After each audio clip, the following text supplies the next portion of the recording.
जल्दी चलो, सत्संग का समय हो गया। सब लोग सामने आके बैठो। एक एक वचन वाणी को बड़ी सावधानी के साथ सुनो। बिना सत्संग वचनों के कोई भी जीव समझ नहीं सकता कि मानव शरीर किस काम के लिए मिला है, जीवात्मा का उद्धार कल्याण कैसे होगा, ये सब सत्संग ही बताता है। इसीलिए कलयुग में जब संत पधारे तो उन्होंने सत्संग ही जारी किया। जैसे अन्य युगों में कथा वार्ता सुनाई जाती थी शुभ अच्छे कर्म करने के लिए, जिससे तुम्हारा तन शुद्ध हो, मन शुद्ध हो, इंद्रियां शुद्ध हो, तो तुम संत महात्माओं को पहचानने लगोगे। तो संत महात्माओं की पहचान के लिए ये शुभ कर्म हमें आपको सिखाएंगे कि पूजा करो, पाठ करो, तीर्थ करो, व्रत करो, हवन जब तक ये गंगा स्नान करो। इससे तुम पाक सा निर्मल पवित्र बने रहोगे, तुम आत्माओं को पहचानने लगोगे। जब महात्मा कोई सच्चे मिल जाएंगे तो वह सच्चा रास्ता बताएंगे कि जीवात्मा कहाँ से आई है और किसके द्वारा आई है, यहाँ किसने फंसा लिया, किसने फंसा लिया।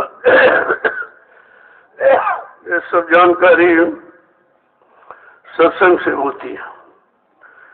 जब सत्संग के एक वचन को बड़ी ध्यान से गौर ख्याल से सुनोगे तो ये सब समझ में आ जाएगा आपको। क्योंकि संत महापुरुषों ने ये कलयुग में दया किया, और तो किसी युग में वो आए नहीं, न सतयुग में आए, न त्रेता में, न द्वापर में। उन्होंने कलयुग में मौज फरमाई है हम सब जीवों के उद्धार कल्याण के लिए। हम सब जीवों को काल माया के देश में फंसा देखकर देने के लिए आ गए, और ऐसे नहीं पूरा परिचय दिया उन्होंने, क्योंकि हम सब बैके भर में थे। हमें आपको मालूम तो था नहीं कि संत महापुरुषों का आगमन क्यों होता है, क्यों आए, कभी नहीं आए, कलयुग में क्यों आए। ये सब जानकारी आपको सत्संग से मिलेगी। इसलिए सत्संग को बड़ी चौकसी से सुना करो। एक भी वचन छूट जाएगा फिर आपको नहीं मिलेगा। क्यों, कोई कथा वार्ता तो है नहीं फिर पढ़ के आपको सुना दी जाएगी। जो ऊपर से धारा आ रही है वो धारा फिर बीच में कट जाती है, और आप अगर शब्दों को भूल जाओगे तो फिर भटक जाओगे। पता नहीं कौन सा वचन आपके काम आ जाए, कौन सा वचन तुम्हारे मन को छू जाए और मन की गंदी आदतों को ठीक कर दे, और वहीं से तुम्हारे काम की शुरुआत हो जाए। तो ये हमेशा गौर ख्याल रखना चाहिए। समय से पहले आओ, यहाँ बैठ जाओ, कुछ ध्यान करो। मतलब यानी तो तुमको ये होगा कि जब ध्यान को, मन को एकाग्र कर लोगे तो वचन साफ साफ सुनाई देगा। जब मन तुम्हारा इधर उधर चला जाता तो तुम वचनों को भूल जाते हो, फिर तुम सही उच्चारण भी नहीं कर पाते हो। ये सब बहुत मतलब यानी संभाल का विषय है। कथा तो फिर पढ़ लोगे, भूल गए फिर याद कर लोगे, लेकिन वचन जो छूट जाएगा वो नहीं मिलेगा। जय गुरुदेव, जय गुरुदेव, जय गुरुदेव, जय गुरुदेव, जय गुरुदेव, जय गुरुदेव, जय गुरुदेव। नाम किसका? प्रभु का। जय गुरुदेव। नाम किसका? प्रभु का। जय गुरुदेव। नाम किसका? प्रभु का। प्रभु का प्यारा नाम। जय गुरुदेव। समृद्ध का दयालु पूज्य स्वामी जी महाराज आज के इस प्रातःकालीन नैमिषारण की तपोभूमि पर लघु सत्संग में सम्मिलित होने वाले समस्त गुरु प्रेमी भाईजन, जब कभी ऐसे अवसर हमें आपको अपने जीवन में मिला करें तो हम सबको ये सोचना चाहिए हमारे सबों पर हरि और गुरु की कृपा हो गई। बिना परमात्मा की कृपा के संत महात्मा नहीं मिलते हैं। बगैर संतों की दया के इन जीवात्माओं का उद्धार नहीं होता है। ये दोनों चीजें सत्य हैं और समय से दोनों चीजें आपको मिली, लेकिन आपने उसकी कदर नहीं किया। किसी पुण्य कर्म के कारण संत महापुरुषों के दर पे तो आप पहुंच गए, लेकिन आपने उनकी कदर नहीं की, उनको जाना माना पहचाना नहीं, ये सब धोखा हो गया। ये इतना बड़ा धोखा है जिसकी पूर्ति रुपए पैसे धन दौलत से नहीं हो सकती, क्योंकि सतगुरु दयाल की दया ये रुपए पैसे से मोल नहीं मिलती और ना ही ये किराए पर चलती है।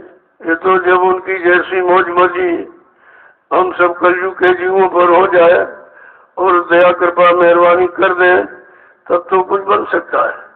अंधा हम सब जीवों के बस की बात नहीं है। हम सब इतने कमजोर हो गए हैं, इतने भोगी विलासी हो गए कि सारी शक्ति अपनी खत्म कर चुके हैं। हमारे पास कोई शक्ति सामर्थ्य नहीं रही है जिससे हम महापुरुषों को पहचान लें या उनके वचनों को समझ लें। ये दोनों चीजें खत्म हो गई। जब कोई पहचान नहीं रही है तो फिर लगाव कैसे होगा? लगाव तो पहचानने के बाद होता है। समझ में आ जाएगी हमारे हैं, हमारे लिए आए हैं, हमारी जीवात्मा के उद्धार कल्याण के लिए आए हैं, तब वो लगाव होता है। और लगाव होते ही फिर इधर उधर का जो लगाव समाप्त हो जाता है। तो धीरे धीरे जो वचनों को सुनोगे तब तुम्हारी समझ में सब आ जाए, क्योंकि ये वचन कभी मिले थे नहीं। जब आए नहीं थे तो वचन कौन सुनाएगा?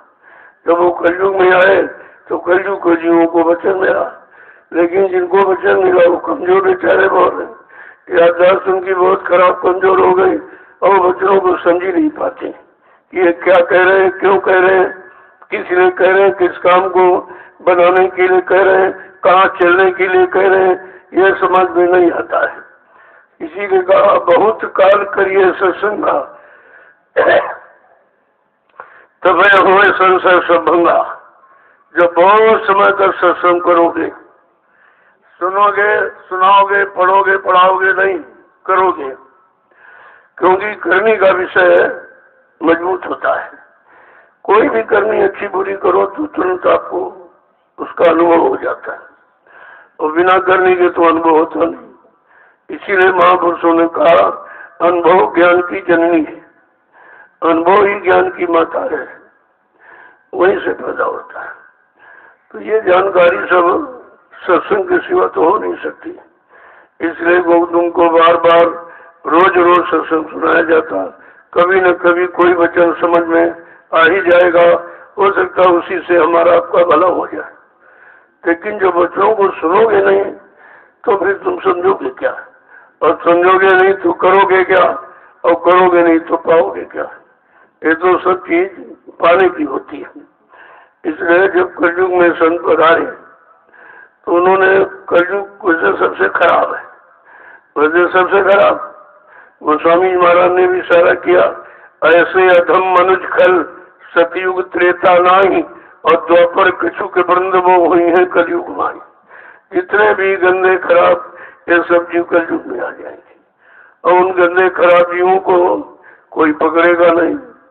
तो मतलब जिनका कोई सहारा नहीं होता, उनका सहारा बन के संत महापुरुष आते हैं और उन गंदे जीवों को पकड़ लेते हैं, उनको ही परहेज नहीं करते कि तुमने कितना पाप किया है, कितना गंदा खान पान किया है, कितनी गंदी सोबत में रहे हो, कितने गंदे कर्म किए हो, कुछ नहीं। ना पूछते आते कुछ नहीं है। आपको सत्संग में धोते रहते, मारते रहते हैं, सेवाओं से आपको साफ करते हैं। फिर धीरे धीरे धीरे जब मन बुद्धि चित्त साफ हो जाता है तो वो भजन में लग जाता है। ऐसे भजन नहीं होगा जैसे आप कहते भजन नहीं बनता, भजन नहीं बनता है।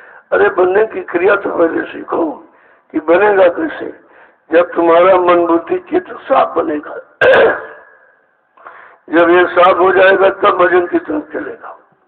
ये तो मन कभी भजन इसलिए किया ही नहीं, ये तो भोगों में फंसा रहा और बार बार उसी तरफ आपको ले जाता है, क्योंकि उसकी आदत पुरानी है। तो अब उसको धीरे धीरे उधर से हटाना है। जब कोई चीज आदमी के अभ्यास में आ जाती है तो मुश्किल में छूटती है। चाहे गंदी आदत हो चाहे अच्छी आदत, फिर वो छूटती नहीं है। इसीलिए गंदी आदतों से मन को छुटकारा दिलाना है और अच्छी आदत उसको पकड़ानी। बस काम तो इतना ही आपको करना और कुछ नहीं करना। इसीलिए महापुरुषों ने कहा तुम किसी के पीछे मत पड़ो, अपने मन के पीछे पड़ो। बड़ा बैरी ये मन घट में, इसी को जीतना कठिना। ये बैरी माने दुश्मन, अपना तुम्हारा शत्रु तुम्हारे अंदर बैठा हुआ है। यही तो पाप पुण्य की शिक्षा देता है, यही तुमको उधर तरफ ले जाता है, यही करवाता है, फिर बाद में सजा दिलाता है। असली तो दुश्मन अंदर बैठा, उसको हमने अभी तक समझा नहीं, कभी पकड़ा है। और इधर वो कहते हैं पड़ोसी नहीं ठीक है, ये नहीं ठीक, वो नहीं ठीक है। कभी ये कहते हो कि हमारा मन ही नहीं ठीक है, ये खराबी क्यों सोचता है, ये बुराई क्यों पकड़ता है, अच्छाई क्यों नहीं पकड़ता है, सदगुरु दयाल के उन वचनों को क्यों नहीं पकड़ता जिससे इसका बचाव हो जाए, इसकी सुरक्षा हो जाए और उधर से इसको छुटकारा मिल जाए। तो कहा कि पढ़ो तुम इसी के पीछे और सभी जतन तजना। तुम अब शरीर इंद्रियों वाला कोई यत्न, कोई उपाय, पूजा पूजा पाठ जब तक तीरथ आपको नहीं करना है, क्योंकि ये गंदगी में इसका भी फल नहीं मिलेगा। तो कहते हैं आपको किसी के पीछे नहीं, शैतान मन के पीछे पड़ जाओ। जब ये ठीक हो जाएगा तो सब ठीक हो जाएगा, और ये इतनी जल्दी ठीक होता नहीं है। तभी तो महापुरुषों ने इसको सेवा में लगाया कि सेवा से इसको मालूम, जब इस पर गरुड़ गुमान घमंड ये सब उतर जाएगा सेवा के द्वारा, तब ये धीरे धीरे मतलब यानी मन की तरफ, उसकी भजन की तरफ लगने लगेगा। तो खराब मन को इतनी जल्दी साफ करना आसान नहीं है। जो बड़े बड़े ऋषि मुनि इसीलिए जंगलों में चले गए, किसी को देखेंगे नहीं, किसी के पास रहेंगे नहीं तो खराब नहीं होंगे। केवल खराबी मन की दूर करने के लिए घर गृहस्थी परिवार सब छोड़ के जंगल में चले गए, तो जंगल थोड़ी काम करेगा। अरे मन तो साथी चला गया। ये मन जो घर गृहस्थी परिवार में खराब था वो तो आपका साथी लगा हुआ है। कहीं भी चले जाओ, कंदरा में, गुफा में, पहाड़ में, इधर उधर चले जाओ तो क्या चले जाने से ठीक हो जाएगा? जब तक इस पर साबुन नहीं लगेगा ये साफ नहीं होगा। कहा संत महापुरुष है, उन्होंने 3 तरह का साबुन लगाया इस पर। कहा सत्संग करो, सेवा करो और भजन करो। इससे क्या होगा? ये पाक साफ निर्मल पवित्र होकर बस अपने घर की तैयारी ये भी करने लगेगा। चलो अपने घर पहुंचे। देखो आपको सच्चा सुख घर में मिलता है। भले तुम्हारी टूटी फूटी झोपड़ी हो, आप यहाँ आए हो तो 2 दिन 4 दिन 6 दिन 8 दिन, जितने दिन का संकल्प करके आओ उतने दिन तो ठीक। इसके बाद फौरन मन कहेगा घर चलो। ये तुमको घर में नहीं रहने देता। घर में तो कहते सत्संग चलो, और यहाँ आ गया कहते घर चलो। इसी चला चली में ये सब काम तुम्हारा छूट जाता है। तुम कहीं टिकी नहीं पाते हो, स्थिर प्रग नहीं हो पाते, स्थिरता तटस्थता मजबूती आ नहीं पाती, तो ये धोखा देता रहता हमेशा। इसी धोखेबाज को थोड़ा कब्जे में करके रखना और कुछ मत करो। रात दिन यही सोचो कि मन हमारा कहाँ कहाँ जाता है, क्यों जाता है, इतने दिन जाते जाते हो गया, इसको क्या मिला? सिवाय नुकसान के कुछ मिला नहीं आपको।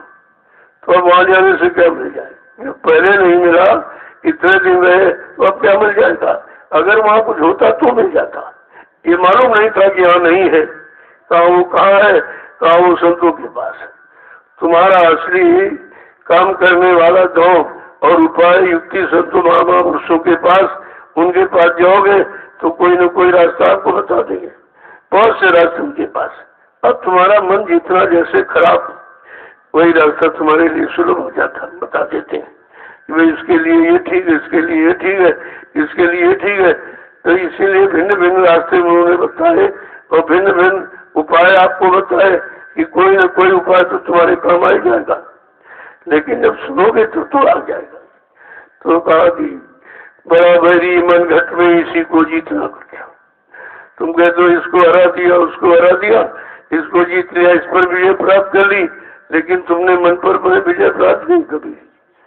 अरे जिस पर करना चाहिए उससे बहुत दूर बैठे हो, उसकी जानकारी नहीं, इसको मार दिया, उसको मार दिया, तो इससे तुम्हें क्या मिलेगा? वो तो एक हत्या का प्रकोप लग गया। तुमने मन को कभी मारा है? इसको कभी भोगों से हटाया है?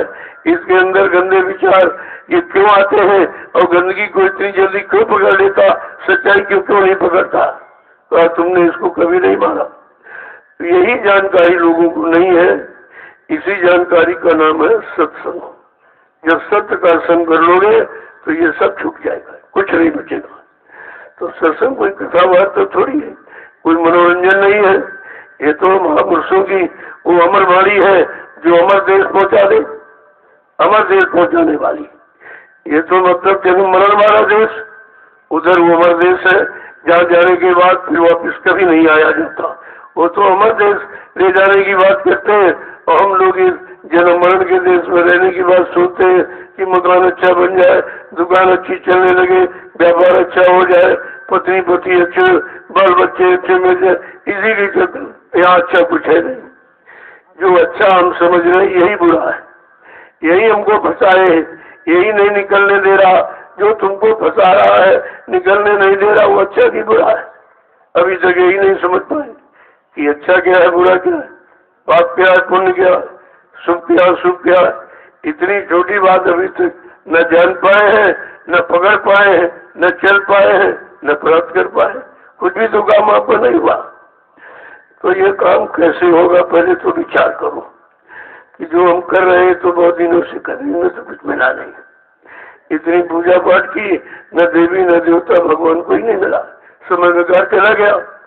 जब करने के बाद विचार करोगे कि ये हमारी करनी इससे मिला है कि सब चला गया है, ये भी आज तक विचार नहीं किया कि पूजा पाठ, तीर्थ व्रत, हवन जपते वक्त गंगा स्नान करते करते कितना समय निकल गया, कोई नहीं मिला। जिसकी पूजा की वो भी नहीं मिला। तो पूजा तुमने किसी से पूछ के की थी क्या? अपने मनमानी ढंग से? अरे किसी से पूछ लेते कि भाई देवी देवता कहाँ है, ये ईंट पत्थर के मकान में है या इनका और कोई घर मकान, पहले तो पता लगाओ। भाई किसी इंसान से मिलना चाहते हो तो पहले उसका एड्रेस लिखते हो, भाई पता बताओ कहाँ रहता है, कौन क्या है, पहचान करते हो। और जब निकलते हो खोज के लिए तब वो मिलता है, इससे तो मिलता नहीं। तुमने किसी से पूछा कि देवी देवता कहाँ रहते, भगवान खुदा कहाँ रहता है, सच्चा गार्ड, सच्चा सतगुरु कहाँ रहता है? इसकी कभी आपने न तो पूछ की, न किसी को ढूंढा, न खोजा, न जानकार की आपने खोज की, न उससे कभी पूछा। अगर जानकार मिल जाते तो आपको सच्ची जानकारी दे देते। अब संत महापुरुष आए तो सब जानकारी दे। कहते हैं ये मृत्यु लोक है, ये देवलोक नहीं है, यहाँ देवी देवता नहीं है। यहाँ देवी देवता पाने के लिए उनकी नकल बनाई गई कि कोई फोटो बना दिया कागज का, कोई पत्थर की मूर्ति बना दी कि इसको तुम्हारे अंदर जब देखोगे तो अब आप एक ललक पैदा होगी कि जब ये बनावट इतना है तो सच्चा कितना होगा। जब ये नकली इतना अच्छा लग रहा खूबसूरत तो वो असली कितना अच्छा होगा। केवल इसकी ललक पैदा करने के लिए ये सब बाहर व्यवस्था यहाँ बनाई गई। अरे ये मृत्यु लोक है, यहाँ कोई नहीं मिलेगा, जो आएगा उसको मौत के हवाले होना पड़ेगा। ये सब जो तुम्हें यहाँ सिखाया गया और बताया समझाया गया ये सब इससे ऊपर है, इस मृत्यु लोक के ऊपर है देवलोक।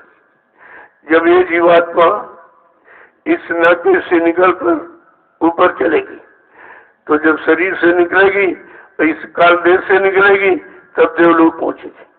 वहाँ 33 करोड़ देवी देवता आज भी बैठे, वो कहीं गए नहीं है, आज भी बैठे। अरे भाई आदमी बड़े घर में मिलेगा कि तुम पूरे मन से नहीं बना तो वहां मिल जाएगा, तो कहा वो वहां मिलेगी। जब उनके लोक में पहुंचे वो उनके मंडल मुकाम घर में पहुंचोगे तो वो सब मिलेगी। गलत कुछ नहीं है, वो सब आज भी है, हमेशा रहेंगे, वो कभी मरते जन्मते थोड़ी है। जब इसके ऊपर जीवात्मा चली तो ब्रह्मा जी का दर्शन किया, वो ब्रह्मलोक में बैठे, कहाँ थोड़ी बैठे। तुम्हारे कागज के कैलेंडर में पत्थर की मूर्ति बना लो, मंदिर बगलो, वहां नहीं बैठे, वो अपने लोक में बैठे। उस लोक की मंडल मुकाम की जानकारी होनी चाहिए। जब वो जानकार मिल जाएंगे तो सबसे मिला देंगे। कहते जीवात्मा को जगाने वाले संत महापुरुष जब मिल जाएंगे तो वो रास्ता तुमको बता देंगे और उसे मिला भी देंगे। अगर तुमने उनका हाथ पकड़ लिया या उन्होंने तुमको पकड़ लिया तो वो सबसे मिलाते, सबका दर्शन कराते, सबसे भेंट कराते, तुमको असली घर पहुंचा देंगे। तब तुम्हें मालूम होगा इन सबका घर मुकाम मंडल कहाँ है। मृत्युलोक में कुछ नहीं, यहाँ तो जीव पैदा होगा मर जाएगा, पैदा होगा मर जाएगा, इसके सिवा यहाँ कुछ मिलना ही नहीं। जन्म मरण के सिवा यहाँ कुछ नहीं। और तुम पता नहीं कहाँ ढूंढ रहे हो। तुम ढूंढ रहे हो कि पत्थर में मिल जाएगा, कागज में मिल जाएगा, पानी में मिल जाएगा, तो सब जगह आपने ढूंढा, कहीं मिला? या जो ढूंढ रहे हैं या जो पूजा कर रहे हैं उनसे पूछो, तुमने कितना समय खर्च कर दिया, श्रम और पूंजी तुमने बर्बाद कर दी, कोई मिला जिसके लिए आपने समय दिया? तब ये जानकारी होती, हमारा समय बेकार चला गया। हमें सच्चे अच्छे जानकार की खोज करनी चाहिए जो जानता हो। इसके ऊपर विष्णु भगवान उनका लोग है, उससे आपको मिला देंगे। अरे जब जी शरीर तो जाएगा नहीं, तुम शरीर इंद्रियों से पूजा करते हो, और शरीर इंद्रिया देव लोग जाएंगे नहीं, ब्रह्म लोग जाएगा नहीं शरीर, न शरीर विष्णु लोग जाएगा, न शिव के लोक में जाएगा, न राम के लोक में, न कृष्ण के लोक में, वो कहीं नहीं जाएगा। वो तो जला के राख कर दिया जाएगा। और यही देखते हो रोज जलाए जा रहे हैं, रोज फूके जा रहे हैं, फिर भी समझ में नहीं आता एक दिन हम भी जला दिए जाएंगे। तो ये शरीर की बात तो हमारी सब बेकारी हो जाएगी। इसका मतलब है शरीर इंद्रियों से नहीं मिलेगा, आत्मा से मिलेगा। आत्मा अजर अमर अविनाशी। जब आत्मा के जानकार संत महात्मा मिलेंगे, माना महात्मा कोई दाढ़ी बाल लाल पीला कपड़ा कोई जात बिरादरी नहीं होता, वो तो महान आत्मा है। जो आत्मा जाग जाए और सब लोगों से होकर अपने घर पहुंच जाए, उसको महात्मा कहते हैं। महात्मा की तो परिभाषा ये है। तो तुमने दाढ़ी बाल देख लिया, लाल पीला कपड़ा देखा कोई, यानी रटे बटे वही श्लोक पढ़ लिया, ये पढ़ लिया, सुनने के तो महात्मा मिल गया, महात्मा मिल गया। अरे महात्मा अगर मिल जाता तुम्हारी आत्मा को जगा देता, तब महात्मा है। जिसने अपनी आत्मा को जगाया हो, परमात्मा से मिलाया हो, वो अगर मिल जाएंगे तो तुम्हारी आत्मा को जगा देंगे। वो आत्मा को जगाना चाहते हैं, लेकिन जो मिला ही नहीं वो तुम्हें कैसे मिला देगा? जिसने कभी देखा नहीं वो तुम्हें कैसे दिखा देगा? जिसने कभी जाना नहीं वो तुम्हें जानकारी कैसे दे देगा? ये सब जानकारी आपको सत्संग के सिवा और कहीं से मिल नहीं सकती। इसलिए कहा कि बड़े भाग्य पायो सत्संगा, बिना प्रयास होए बहुमंदा। अगर सत्संग मिल जाए, संत महापुरुषों की दया मिल जाए, तो कहा बिना प्रयास, तुम्हें कोई प्रयास नहीं करना है, ये भवभंगा यानी भवसागर से पार आप निकल जाओगे, ये सब खत्म हो जाएगा। लेकिन जब वो मिलेंगे तब, और उनकी तुमने कभी खोज की नहीं कि सच्चे महात्मा कौन है, सच्चे सदगुरु कौन है, ये भेददारी वाले हैं कि अंदर वाले हैं कि बाहर वाले हैं, कभी आपने भी जानकारी नहीं किया। क्योंकि यहाँ तो बाहर बाहर हमें आप दौड़ाया गया, वहाँ चले जाओ, वहाँ से तीर्थ में और मूर्त में और पानी में और कागज में, इनमें चले जाओ, उनमें चले जाओ। अरे तुम सब जगह गए, जब नहीं मिला तब तो आपको मान लेना चाहिए या नहीं। जब ये जान जाओगे या नहीं, तब आप फिर सच्ची जानकारी के लिए प्रयास करोगे। ये तो सब घूम के देख लिया, कहीं नहीं मिला। जो स्थान लोगों ने बनाए हैं वहाँ भी नहीं मिला। अरे कम से कम ये तो जान लेना चाहिए, जो घर मकान इन लोगों ने बनाया उनमें तो मिला नहीं। हम मंदिर में गए, मस्जिद में गए, गिरजाघर गुरुद्वारों में, धर्मस्थलों में, पूजा घरों में, लेकिन मिला तो कोई नहीं हमको। वो बाहर में बैठा हमारे जैसा पुजारी, वो तो मिला। तो उसी से पूछ लेते, तुम कितने दिनों से यहाँ बैठे हो, कितने दिनों से पूजा कर रहे हो, क्या जिसकी पूजा कर रहे हो वो तुमको मिला? तो तुम्हें जानकारी हो जाती। जब इसको नहीं मिला, ये इतने दिन से पूजा कर रहा, हम 2 घंटे 8 घंटे के लिए आए, तो हमको कैसे मिल जाएगा पूजा करने से? लेकिन जानकारी तो आपने की नहीं। यहाँ आधा धुंध मची हुई, जगंधा पुनियंधा, ताते मच गई आधा धुंधा। यहाँ तो आधा धुंध मची है, पत्थर के नाम पर, कागज नाम पर, पानी के नाम पर, रामायण के नाम पर, गीता के नाम पर, कुरान बाइबिल के नाम पर, गुरु ज्ञान के नाम पर लूट मची हुई। अरे तुमको तो नाम लूटना चाहिए था। नाम के लिए लिखा है, राम नाम की लूट है, लूट सके तो लूट, अंत काल पछताओगे जब प्राण जाएंगे छोट। का एक समय ऐसा आएगा भगवान प्रभु के नाम की लूट बचेगी, लुटाने वाला लुटाएगा, तुमसे बदले में कुछ नहीं लेगा। ये तो परिचय बहुत पहले से मिला आपको। अगर वही पढ़ के अपनी जगह खड़े रहते कि लुटाने वाला आएगा उसका इंतजार करूंगा और जब लुटाने वाला मिल जाए तो तुमको भी माल लूट लेना चाहिए।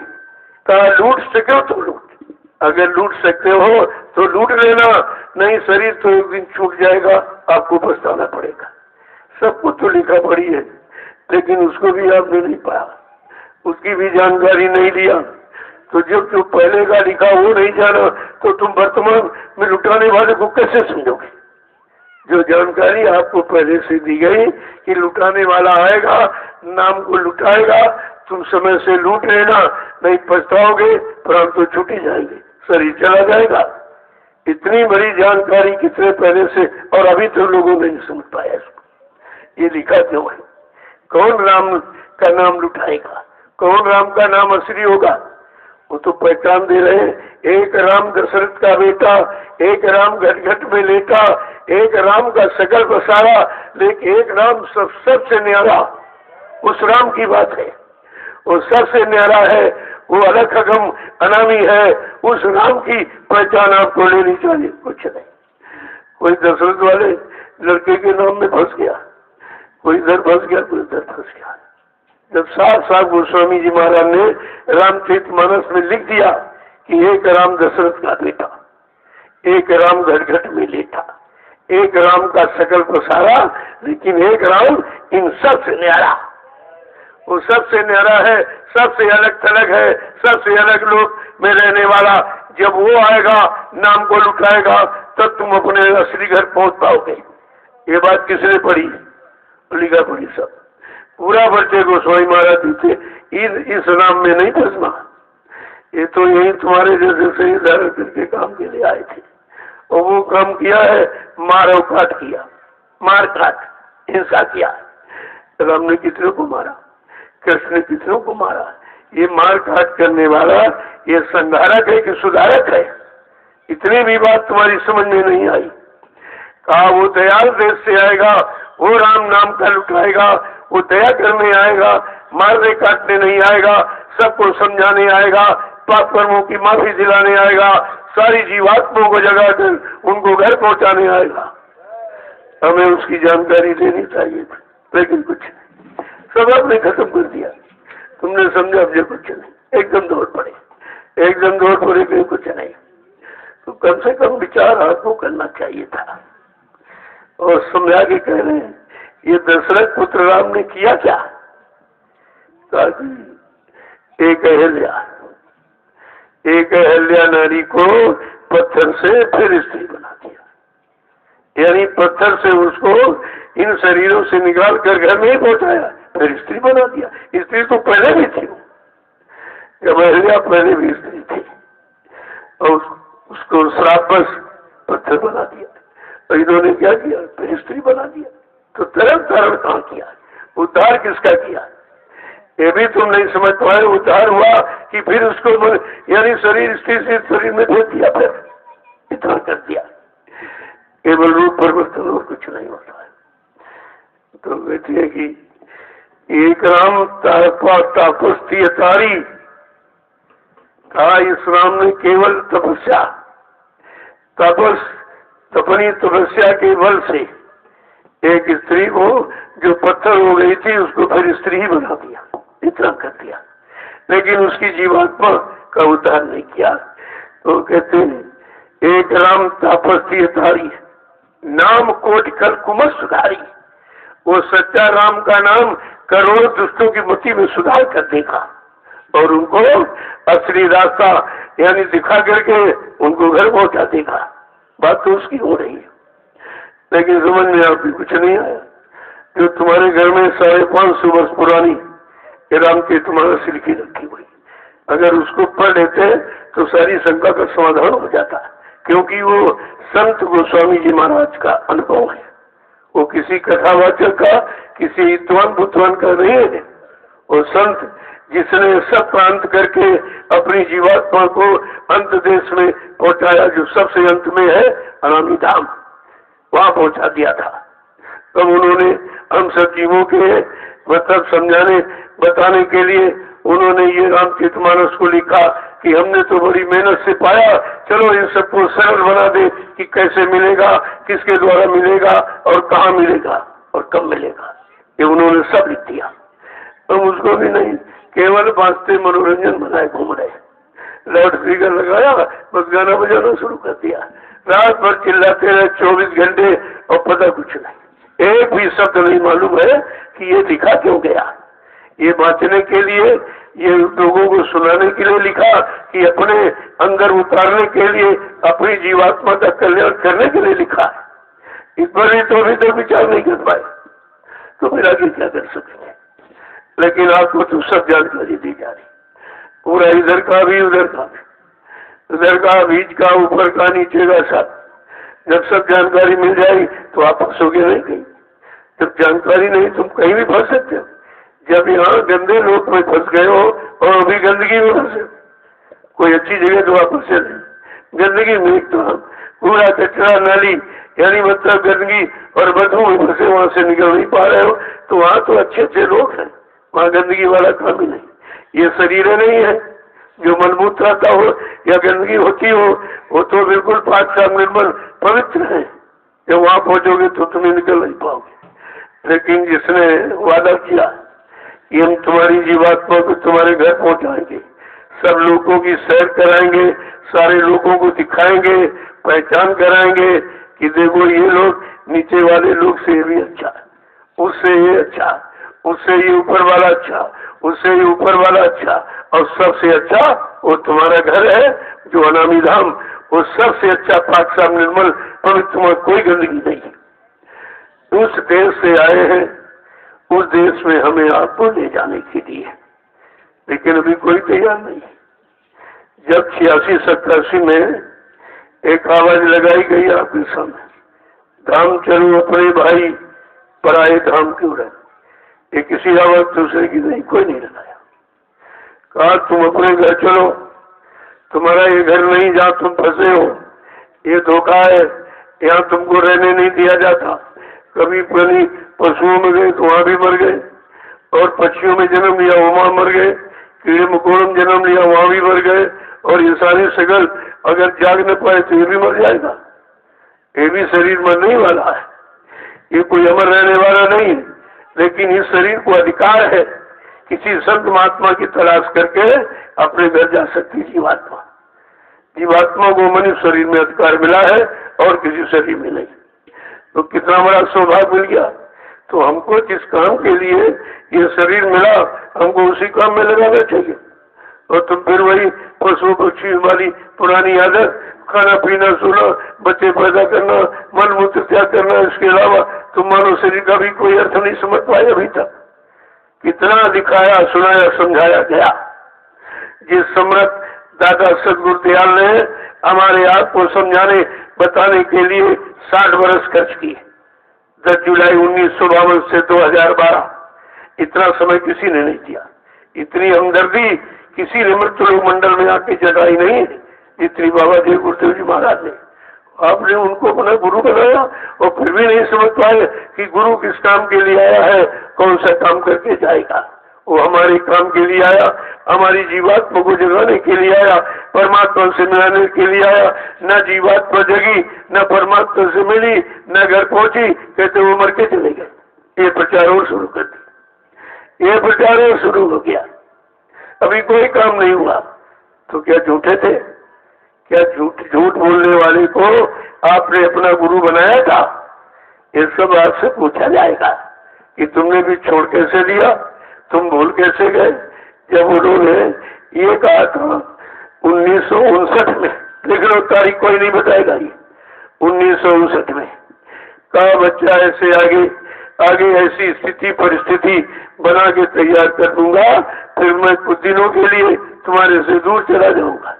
ये तो नहीं कहा था मर जाऊंगा कि मर के चला जाऊंगा, कहा कुछ दिनों के लिए मैं तुम्हारे से दूर चला जाऊंगा।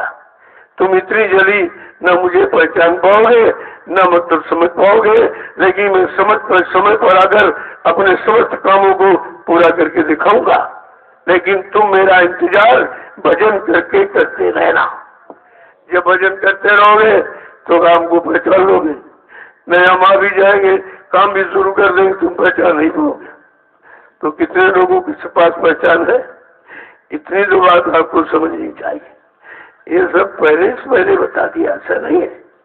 जो लीला की गई है उस लीला के बारे में पूरी जानकारी आपको दी गई, ऐसे नहीं ना जानकारी। तो ऐसी स्थिति परिस्थिति बना के खड़ी कर दूंगा, फिर कुछ दिनों के लिए तुम्हारे से दूर चला जाऊंगा। फिर तुम हमें इतनी जल्दी प्राप्त नहीं कर पाओ, न पहचान पाओगे। मैं समय से अगर अपने काम शुरू कर दूंगा, लेकिन तुम मेरा इंतजार भजन करके करते रहना। जो कहा है सब पूरा करूंगा, पूरा करके दिखाऊंगा। लेकिन तुम भजन करके इंतजार करते रहना तो तुम समझ पाओगे। भजन करने से मन बुद्धि चित्त साफ रहते, गंदगी नहीं आने पाती, तब तुम समझ सकते हो। ऐसे तो किसी को समझ आएगी नहीं।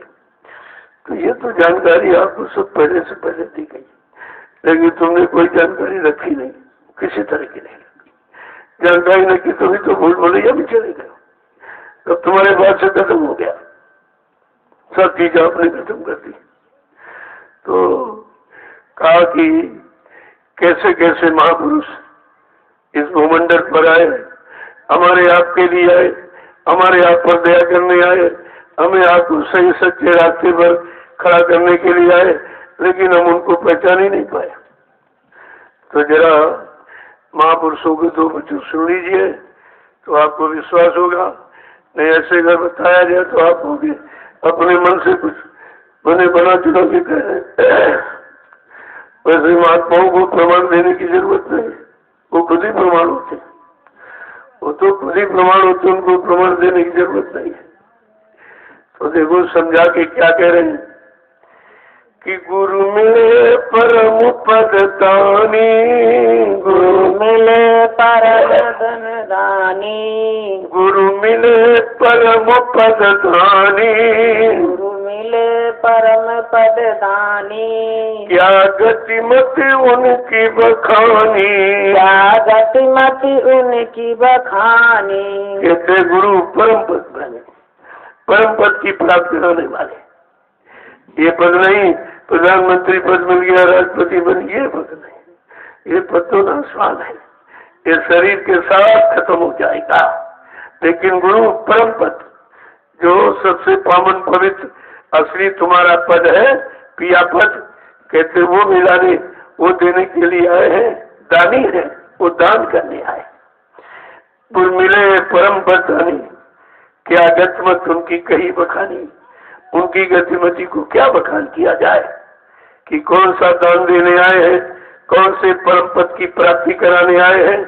तो आगे क्या कह रहे हैं कि मैं अजान महिमा नहीं जानी, मैं अजान महिमा नहीं जानी, मैं अजान महिमा नहीं जानी, मैं अजान महिमा नहीं जानी। बिना मेहर क्यों कर पहचानी, बिना मेहर क्यों कर पहचानी, बिना मेहर क्यों कर पहचानी, बिना मेहर क्यों कर पहचानी। गुरु मिले परम पद दानी, गुरु मिले परम पद दानी। कैसे हमसे जीव ज्ञानी उनकी महिमा को कैसे जानेंगे?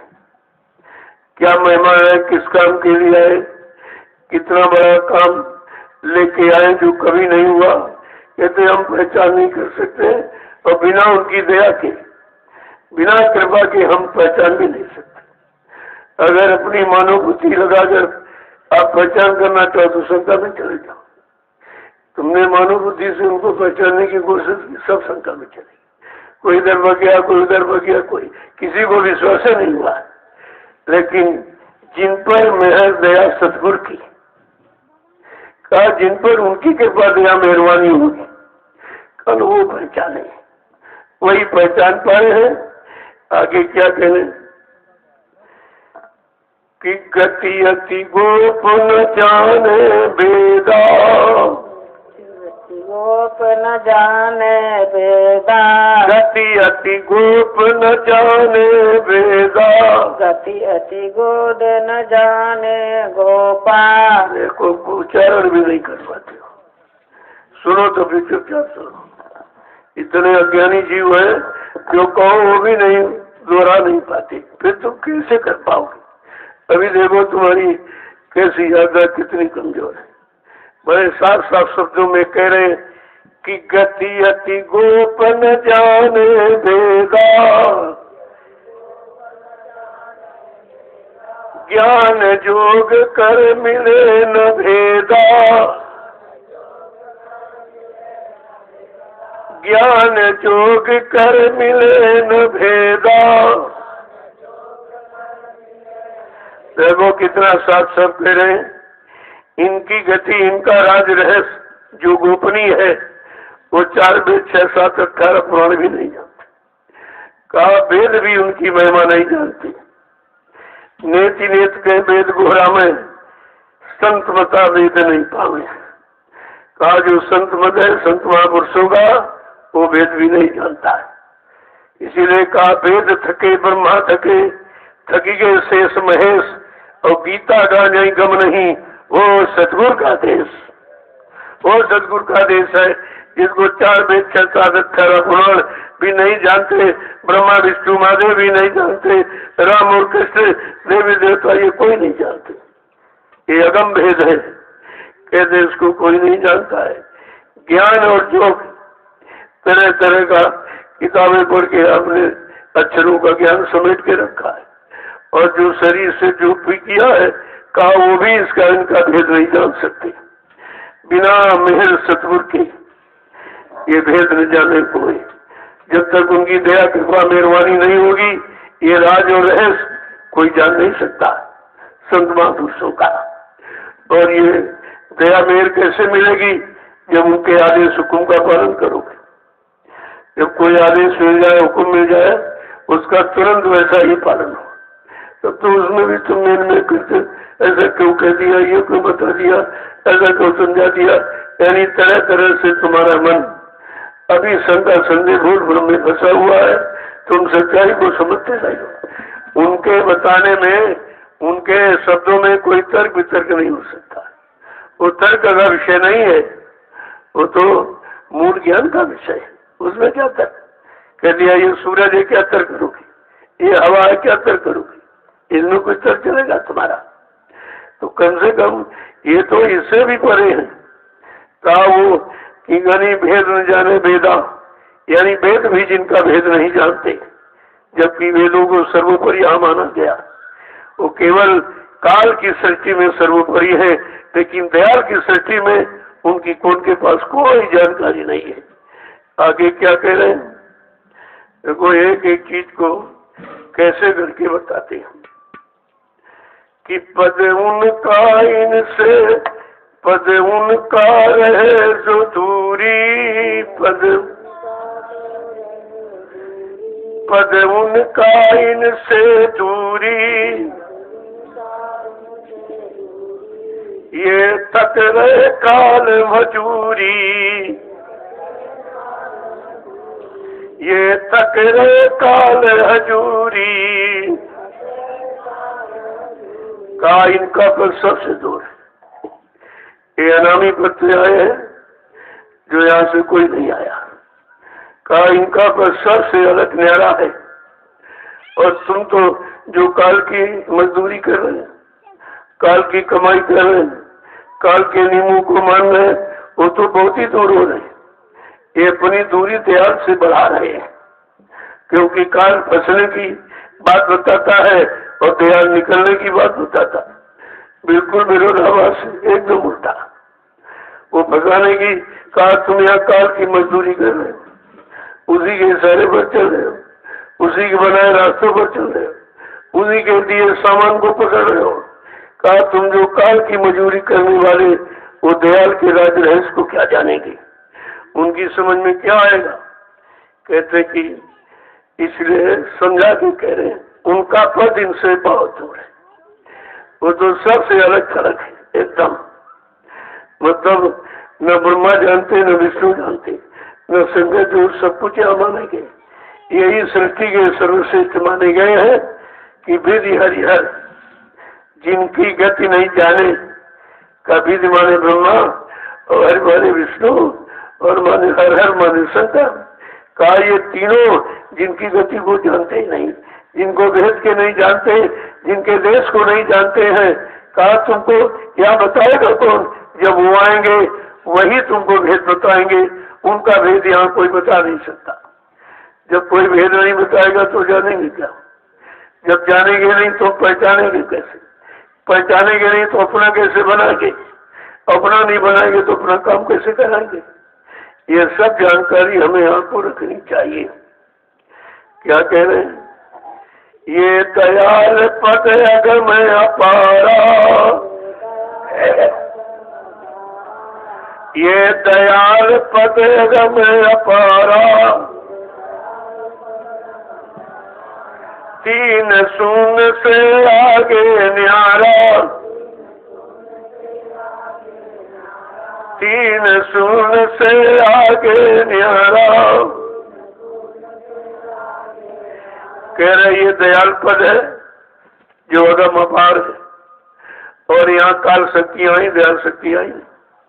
काल शक्तियों का इतिहास पढ़ रहे हो, उन्होंने समझाया बुझाया तो, लेकिन माफ नहीं किया, नहीं माने तो मार काट दिया। उनको मार काट दिया, सुधारा नहीं, संघारा।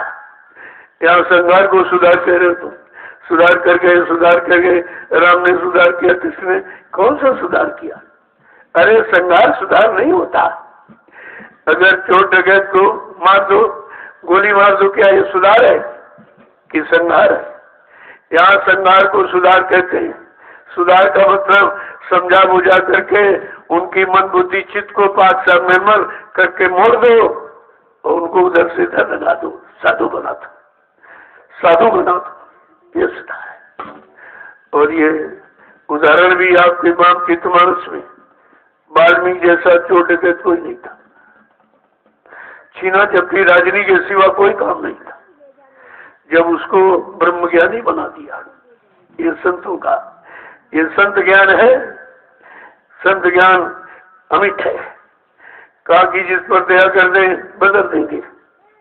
कहते जब वाल्मीकि जैसे कुख्यात डकैत को ब्रह्मज्ञानी बना सकते हैं, ये है भारत देश का संतों का विज्ञान। तुम तो समझते नहीं हो, तुम इस इंसान के विज्ञान को मान लिया तुमने। अरे विज्ञान इंसान के द्वारा बना है, लेकिन भगवान इंसान के द्वारा नहीं बना। वो भगवान के मिलाने वाला विज्ञान है। ये सामान, भौतिक सामान मिलाने वाला विज्ञान, वो आध्यात्मिक दर्शन दीदार कराने वाला विज्ञान संतों का। देखो वाल्मीकि जी को ब्रह्मज्ञानी बना दिया, चोर डकैत को। यहाँ ये काम किया किसी ने आज तक? राम का कोई काम, कृष्ण का कोई काम, या जितनी अवतारी शक्तियां आई, विनाशकारी शक्तियां आई, इसीलिए उनको विनाशकारी कहा गया, सुधारकारी नहीं कहा गया, विनाशकारी। उन्होंने विनाश किया, दुष्टों को मार दिया, संहार कर दिया, लेकिन किसी को साधु नहीं बनाया, किसी के जीवन की रक्षा नहीं की, किसी की जीवात्मा की सम्मान नहीं किया, किसी के पाप कर्मों को माफी नहीं दिया, मार काट दिया। तो इतिहास तो रोज पढ़ते जैसे ये इतिहास सुधार का, संहार के द्वारा सुधार का इतिहास ही काल शक्तियों का और दयाल शक्ति का समझा बुझा करके उसको सही सच्चे रास्ते पर ला के खड़ा कर दी। ये कितने चोर डकैतों को साधु बना दिया गया। ये चंबल से निकल करके आए और उनको साधु बना दिया और माला पकड़ा दिया। उनको माला पकड़ा दिया, वो भजन करने लगे। इसको कहते हैं सुधार। और बाबा जी ने यही वादा किया है कि देश दुनिया का सुधार करूंगा, ऐसा सुधार जो कभी किसी ने किया नहीं। उस सुधार को, चमत्कार को सारा विश्व नमस्कार करेगा, सब स्वीकार करेंगे का वो सुधार करूंगा। अरे मार काट करना होता तो अब तक सब हो गया होता, फिर देरी कहाँ की गई? फिर देरी होने की यही जरूरत कि हमें आपको उस काबिल बनाया जा रहा, हमें आपको सुधारा जा रहा है। अपने मन को सुधार लो, इंद्रियों को सुधार लो, आत्मों को सुधार लो, गंदे खान पान को सुधार लो, गंदी संग सोबत को सुधार लो, गंदे कर्मों को सुधार लो। आपको सुधार नीति पढ़ाई जा रही है, सुधार नीति समझाई जा रही है, लेकिन अभी तुम्हारा मन स्वीकार नहीं कर रहा, क्योंकि तुम सुधार नहीं समझ नहीं पा रहे हो। सुधार करने में मन को बेचैनी हो रही है कि हमारा ये भोग छूट जाएगा, हमारी चोरी छूट जाएगी, डकैती छूट जाएगी, अंडा खाना, मुर्गा खाना, ये सब छूट जाएगा, शराब पीना छुड़ा देंगे। तो इसलिए मन तुम्हारा तैयार नहीं हो रहा। ये पहले ये छुड़ाएंगे, तब काल के जाल से छुड़ाएंगे, तब तुमको घर पहुंचाएंगे। ऐसे तो नहीं हो जाएगा। समय तो इसलिए लग रहा कि हम सुधरने को तैयार नहीं है। सुधारने वाला तो बिल्कुल यानी तैयार खड़ा कहा, हमने परिवर्तन का सारा मसाला बना के तैयार कर दिया, लेकिन जिस दिन तुमको उसके काबिल देखूंगा तुम्हें तुरंत सौंप दूंगा। तो ये बताओ किसके सिर पर सेहरा बांध दिया जाए परिवर्तन का? सतयुग का मुकुट किसके सिर पे बांध दिया जाए? कोई है ऐसा? जब परीक्षा निकली तो सब फेल हो गए, कोई नहीं निकला, कोई नहीं निकला। गुरु के अनुकूल कोई नहीं, गुरु के वचनों को मानने वाला कोई नहीं। सब के सब बैठ गए, भटक गए और चेलों के बचने में पड़ गए। चेले ने बता दिया, जो सुना दिया कहते यही सही, यही सही, हाँ सब हो गया, सब। तो हो फिर क्या रहा? परिवर्तन हो रहा, कोई सुधार हो रहा। एक व्यक्ति कोई सुधर रहा है, फिर तुम जहां से हटे थे और जहां डटे हो वहां कोई काम ये तुम्हारा हो रहा।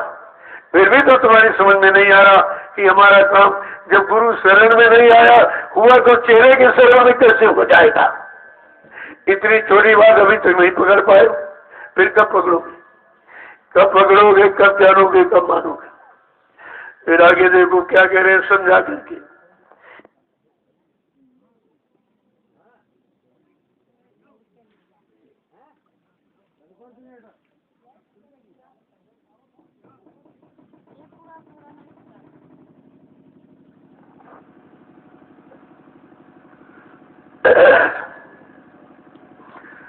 कह रहे हैं ये भेद, फिर ये भेद समझाएगा कौन? ये जनाएगा कौन? जानकारी कौन देगा? क्या कह रहे हैं कि संत बिना कोई भेद न जाने, संत बिना कोई भेद न जाने, उस घर से वो आए बखाने,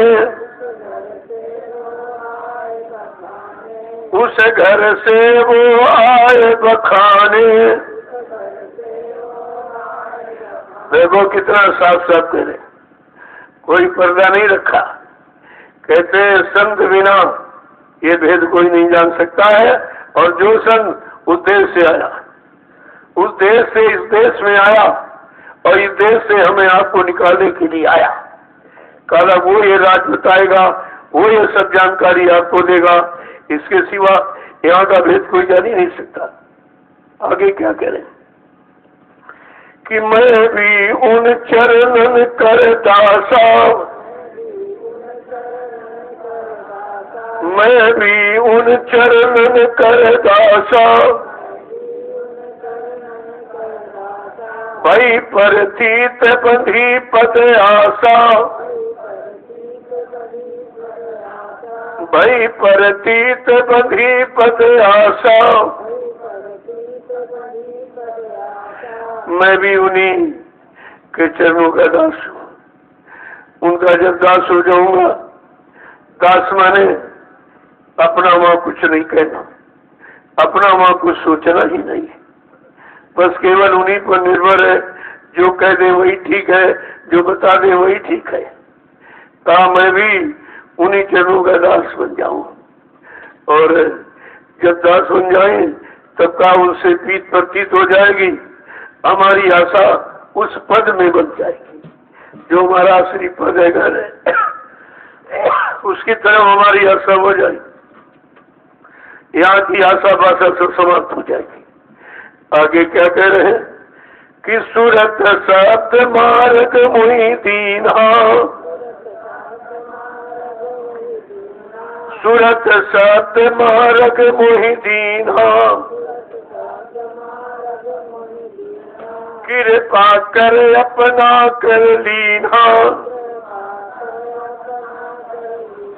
कृपा कर अपना कर लीना।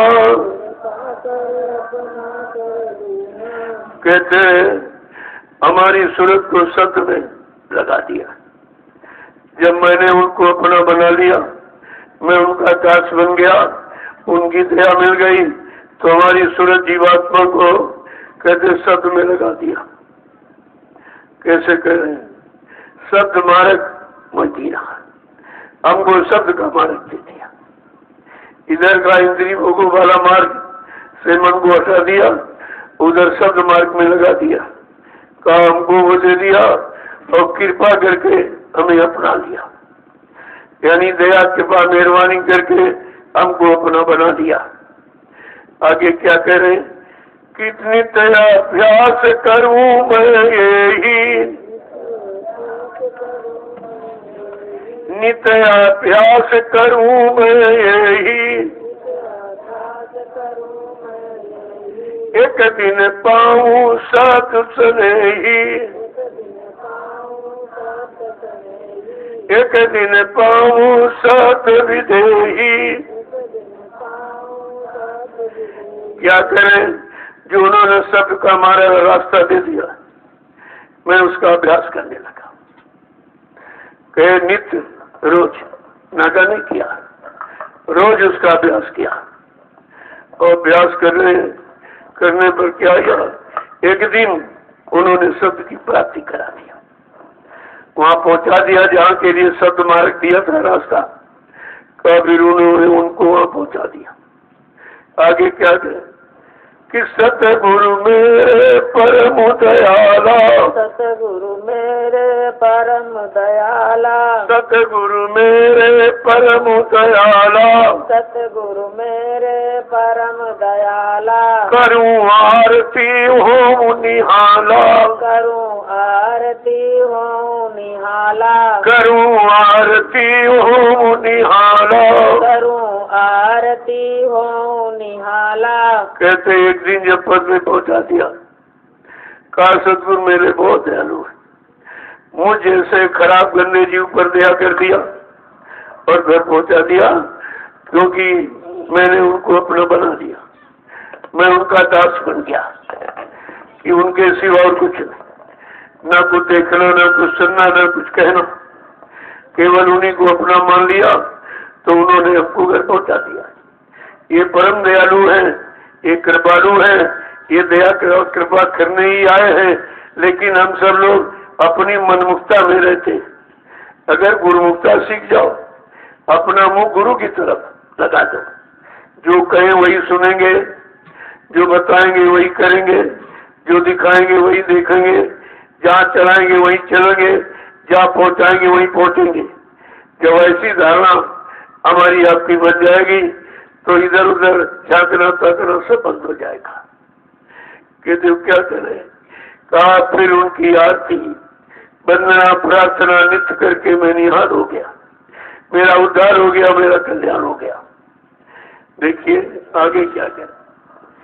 कि आरत थाल परमात्म ज्योति, थाल परमारथ ज्योति, आरत थाल परमारथ ज्योति, आरत थाम परमारथ ज्योति, सत नाम पद पाया मोती, सत नाम पद पाया मोती, सत नाम पद पाया मोती, सत नाम पद पाया मोती। कहते आरती ये था, आरत माने दीन पुकार, विरह वेदना ये था, और परमात्मा की ज्योति लगाते, इसके अलावा कुछ नहीं।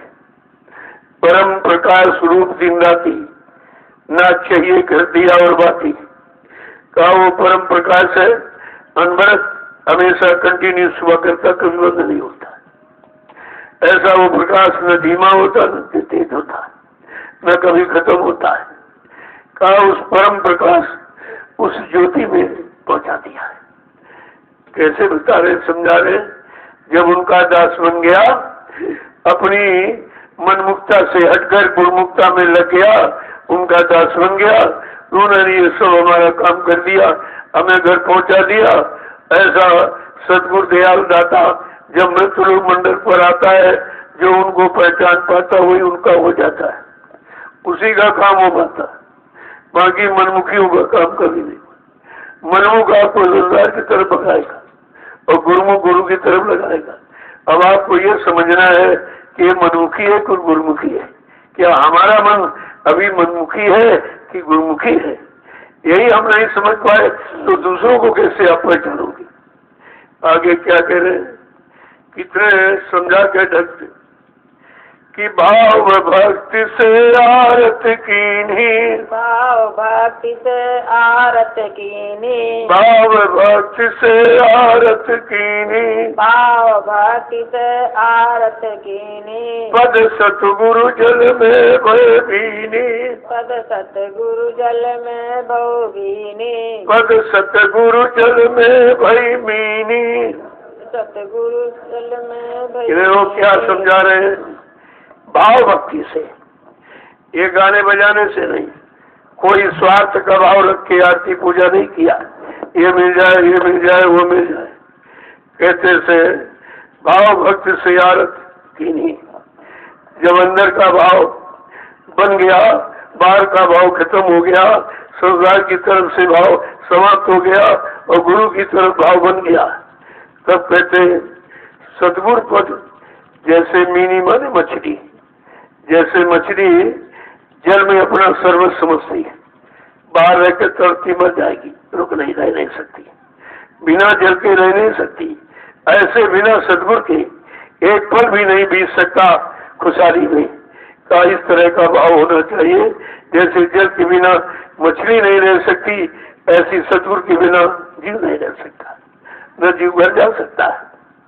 आगे क्या समझा के कह रहे, ये आरत कर पूरन भई, ये आरत कर पूरन भई, ये आरत उन पूरन भई, ये आरत उन पूरन भई, आगे कुछ करनी नहीं रही, आगे कुछ करनी नहीं रही, गुरु मिले परम पद दानी, गुरु मिले परम पद दानी, क्या गति मत उनकी जात बखानी, क्या गत मत उनकी जात बखानी। ये आरती है, इसे आरती कहते हैं। आरती का मतलब ये जलाकर घुमाना नहीं होता, आरत भाव, दीन भाव से जब उन्हें पुकारोगे, और दीन भाव आत्मा से होता, मन से होता नहीं। मन तो अहंकारी है, ये कभी दीनहीन बनने ही नहीं देता, ये अहंकार में हमेशा रहता है। यही गुरु गरुड़ गुमान यानी अहंकारी इसको इधर लगने नहीं देता है। का इसी को हमें आपको खत्म करना है। आरत भाव से जब हमने आरती की तो वो खुश हो गए, और खुश होकर के हमें शब्द मार्ग दे दिया, रास्ता, और घर पहुंचा दिया। जब घर पहुंच गए, कहो इसके अलावा क्या बखान किया जाए, इसके आगे कहा क्या जाए। जब घर पहुंच गया तब कहते सब काम वहीं से समाप्त हो गया। फिर कहना सुनना करना धरना सब खत्म, जिसके लिए किया था और सुना था वो तो घर पहुंच गया। कहते उन्होंने पहुंचा दिया। ऐसे सदगुरु दाता दयालु कृपा दया मेहरबानी करके शब्द का मार्ग देकर हमको घर पहुंचा दिया। ऐसा समृद्ध दाता दयालु फिर कोई है ही नहीं, कायम के अलावा और कोई नहीं। फिर हम क्या बखान करें, क्या उनकी कहानी किसी रूप में सुनाए, का वो कहते ही नहीं बनती। वो तो जाने पर पता चलता है कि कितनी दया करते हैं, कौन सी दया लेके आते हैं, कहाँ हमें आपको पहुंचाना चाहते हैं। लेकिन जब हम उनको उनके चरणों के दास बन जाए, दास बने गुलाम, उनके सिवा कुछ नहीं। न किसी की मानना, न किसी की सुनना, न किसी को देखना, न किसी को पहचानना, न किसी को अपना बनाना, कुछ नहीं। ये सब इधर का भाव जब समाप्त हो जाता है तब उधर परमार्थी भाव दिखता है। इसलिए परमार्थी वचन आपको सुनाए जाते कि परमार्थी सेवा सीख लो, परमार्थी सेवा में लग जाओ। इसमें तुम्हारा कोई स्वार्थ नहीं है। तुमने सेवा स्वार्थ की बहुत की, परिवार में बाल बच्चों के लिए खेती किया, दुकान किया, दफ्तर किया, बिजली बिल मजदूरी रात दिन करते रहे। ये परिवार की सेवा थी, ये है स्वार्थ की सेवा। और परमार्थ की सेवा क्या जो आप यहाँ कर रहे हो, इसमें आपका कोई स्वार्थ नहीं। कोई ये नहीं है कि नहीं नहीं हम इसका प्रयोग करेंगे या हमारे बाल बच्चे हमारे बाद इसका प्रयोग दूसरा नहीं करेगा, ऐसा नहीं। ऐसा निर्माण हो जाए जिससे आगे आने वाले भविष्य में लाखों लोग लाभ उठाए। जो लाखों लोग लाभ उठाएंगे वो तुम्हारा परमार्थ है। अमीर राजमिस्त्रियों ने कितने मकान आज तक बनाए, लेकिन ये लाभ कहाँ है? ये मकान थोड़ी बनाया, वो तो 1, 2, 4, 10 व्यक्ति रहेंगे परिवार में, लेकिन यहाँ तो करोड़ों आएंगे। करोड़ों इसमें बैठ करके सुमरन करेंगे, ध्यान करेंगे, भोजन करेंगे, सेवा करेंगे, सत्संग सुनेंगे। ये सच्चा मकान, ये सच्चा परमार्थ। ये इनको अवसर मौका मिला कि जीवन चला गया, तमाम मकान बनाए, लेकिन परमार्थ का कोई न माना। बना दिया भाई, उसको पैसा दे दिया, मजदूरी दे दी, ना हमने जाना ना उसने जाना कि मकान ही बनाया किस लिए गया। इसका मतलब क्या है? जिस मकान को तुम बनवा रहे हो या मिस्त्री बना रहा, ये भी मकान में नहीं रहने पाएगा, बनवाने वाला भी नहीं रहने पाएगा। तुम्हारे घर के बच्चे तुम्हें निकाल बाहर करेंगे, हटिए हटिए निकलिए, ये जिंदों का मूल्य का नहीं। और निकाल करके घर गृहस्थी परिवार गांव मोहल्ले में कहीं नहीं रखेंगे, सीधे शमशान भूमि ले जाएंगे। और अब भी नहीं मानेंगे, नंगा करेंगे, कपड़े उतार फेंक देंगे, नंगा करके लकड़ियों पर रखेंगे और जला के राख कर देंगे। अकल सकल सब खत्म कर देंगे। ये तुम्हारे हैं? तुम्हारा कोई निकला इसमें जिसने तुम्हारे पर रहम दया किया? कुछ ये तो नंगा करके जला रहा है। और यही शरीर ने मकान बनाया और इसी ने बाल बच्चे पैदा किए, इसी ने सामान जोड़ा, गृहस्थी जोड़ी, ये जोड़ा वो जोड़ा, लेकिन बेचारा आज नंगा जा रहा है, हाथ खाली किया। परिवार का कोई मिलने जुलने वाला, कोई जिसको ऐसी माना, कोई नहीं मदद कर रहा। सब कहते ले चलो जल्दी करो, इसके कपड़े लेते उतारो और जेवर कहने सब उतार के फेंक दो और नंगा करके इस गोलघड़ी में रख के जला के राख कर दो। ये क्यों किया? कहा इसने कोई काम नहीं किया और तुम जिंदगी भर काम करते रहे। कहा इसने कोई काम नहीं किया। फिर लड़का आता है, एक बांस उठाता और खोपड़ी पर मारता है। ये क्यों मारता है? अब मुर्दे को क्यों मार रहा? मुर्दे को क्यों मारा और खोपड़ी में क्यों मारा?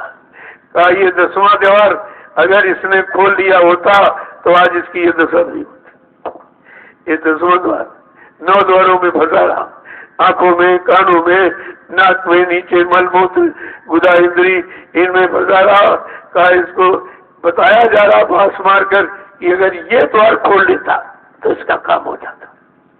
जिन द्वारों को खोला रहा, 9 द्वारों को आपने खोला और सारी शक्ति तुम्हारी शरीर की खत्म हो गई।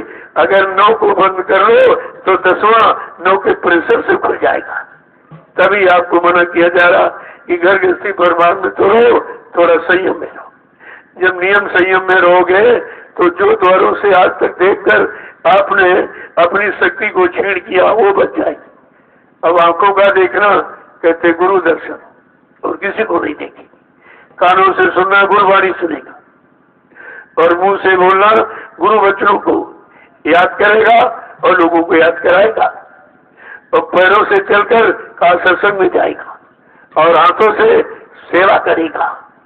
मन से सच्चा संकल्प विकल्प करेगा, बुद्धि से सच्चा निर्णय लेगा का तब तेरा यानी 10वां खुल जाएगा।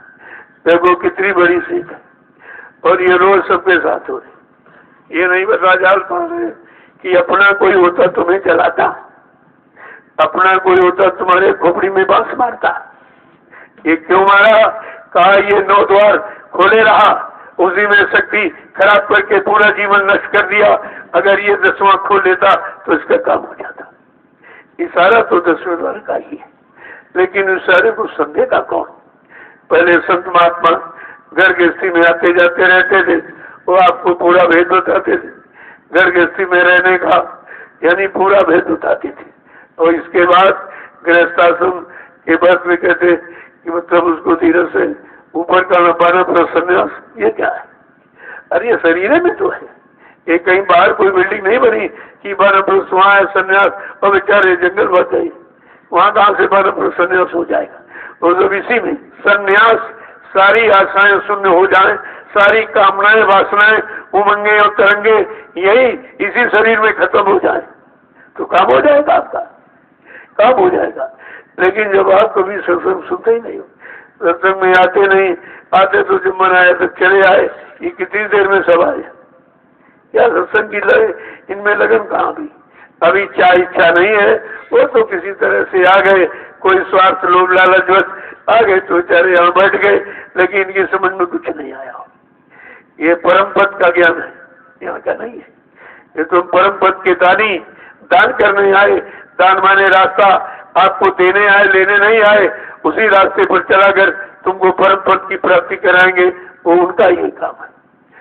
जय गुरुदेव, जय गुरुदेव, जय गुरुदेव, जय गुरुदेव, जय गुरुदेव। नाम किसका?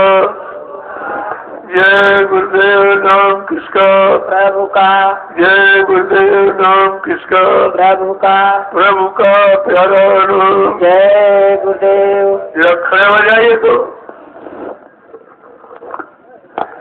देखो, सत्संग सुन के तो ताजगी आनी चाहिए। बेचारे आधे तो सो ही रहे थे, इनमें ताजगी कहाँ है? अरे सत्संग में रस मिलता तो ताजगी आ जाती, अभी रस कहाँ मिला? अभी तो मन भोगों का रस ले रहा है, वहीं से तुमको फुर्सत नहीं दे रहा। बार बार सत्संग बैठो और मन वही बनता, ये कब बंद करेंगे, घर जाएंगे? पीछे वाले नहीं सोच रहे कि कब ये बंद करेंगे, पता नहीं क्या कहते हैं, जैसे इनके कान ही नहीं, इनको सुनाई नहीं दे रहा, चलो पता नहीं क्या कहते, क्या क्या सुना रहे हैं, क्योंकि इन्होंने तो कभी ये सुना नहीं है, ये बेचारे जानते भी ये सब नहीं है। अरे इसी को सत्संग कहते हैं, ये असली रूहानी तरक्की हासिल कराने वाला ये सत्संग है महापुरुषों का। अगर महापुरुषों के वचनों को समझने लगो तो काम कितनी जल्दी हो जाए। काम इसलिए नहीं हो रहा कि भी वचनों को ही नहीं मान रहे हो, उन्हीं पर विश्वास नहीं हो रहा, उन्हीं तरफ मन तुम्हारा नहीं लग रहा, अभी तो उन्हीं तरफ उधर भग रहा है, ये करेंगे वो करेंगे वो। अरे इतने दिन से किया तो क्या मिला? कभी बैठ के हिसाब लगाया? बनिया भी शाम को घर आता तो हिसाब लगाता कि भाई ये धंधा व्यापार किया, कितना मुनाफा हुआ, मुनाफा ना मिले बेचारा निराश हो जाता कि बेकार किया, कुछ मिला नहीं।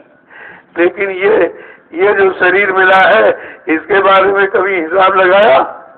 क्या लाभ, क्या मुनाफा हुआ? सब हानि हानि तो हुई है, कुछ नहीं मिला। और हानि को अभी नहीं देख पा रहे कि हमारा नुकसान हो रहा है, कि हमें लाभ मिल रहा है। ये बेचारे अनजान जीव हैं, इनकी समझ में भी कुछ नहीं आ रहा।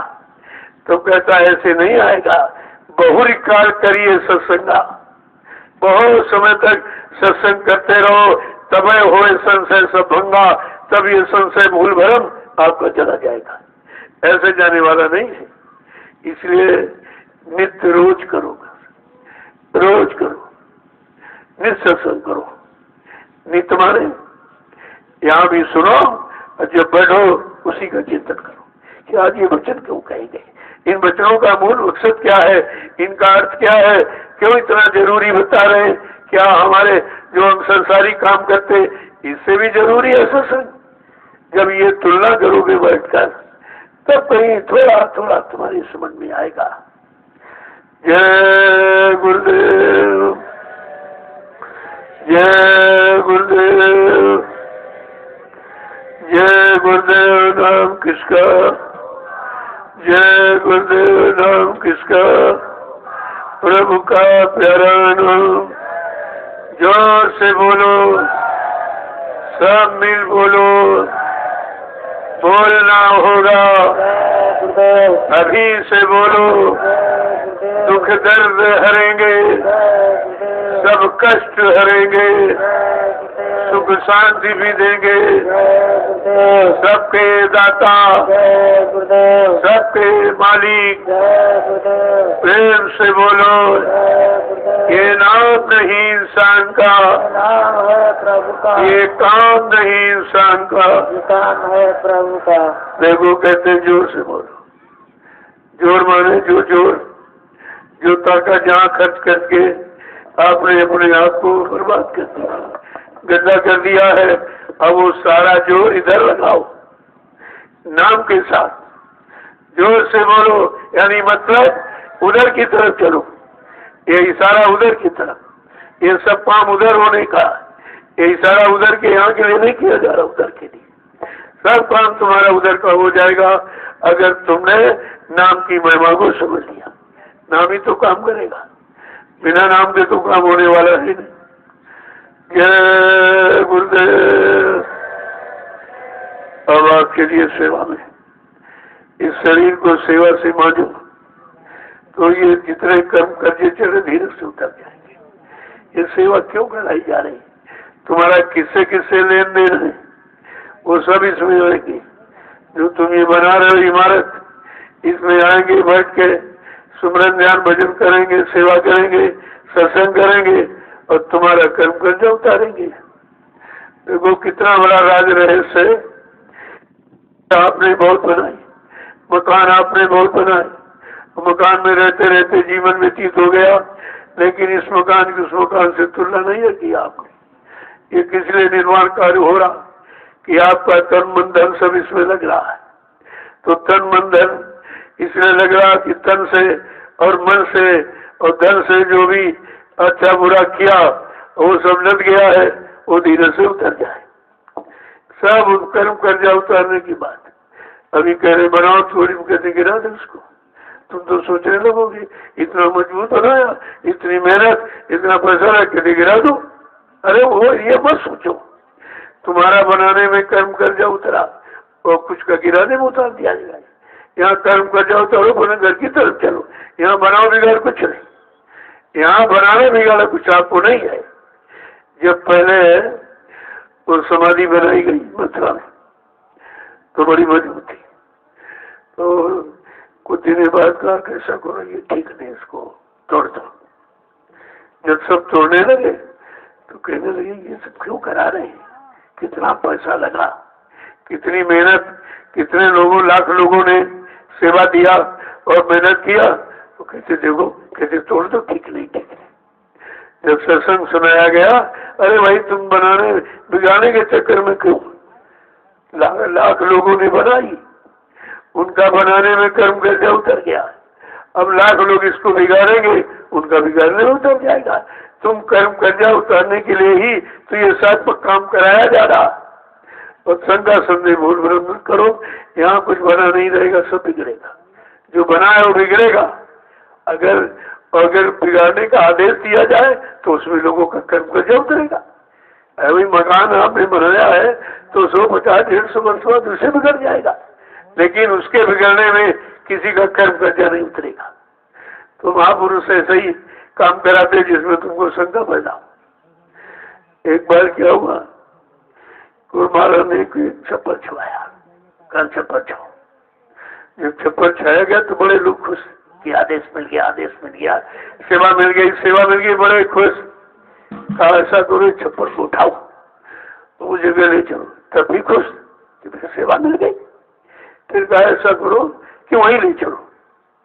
अब करने नहीं, ये क्या समझ, बस शंका आ गई वहां से। देखो शंका ने विनाश कर दिया, सारी सेवा, सारा भाव, श्रद्धा सब खत्म। कि नहीं ये क्या पागलपन, वहां ले चलो, वहां चलो। फिर कहा नहीं नहीं, यहाँ तो छाया गया था, अब वहीं ले चलो। तो लोग पहले तो उठाते थे, फिर घसीटने लगे। फिर सेवा भाव खत्म, श्रद्धा खत्म। आदेश वही है, उठाने का, ले जाने का, वहां से यहाँ लाने का। आदेश तो नहीं बिगड़ा, आदेश तो नहीं बदला, लेकिन तुम्हारे भाव बदल गए। आदेश नहीं बदला, तुम्हारे भाव बदल गए। तो ये क्या पागलपन है, यहाँ रखो, वहां रखो, उधर उठाओ, उधर उठाओ। तो घसीटने में छप्पर गया टूट। जब वहां ले गए सब टूट गया।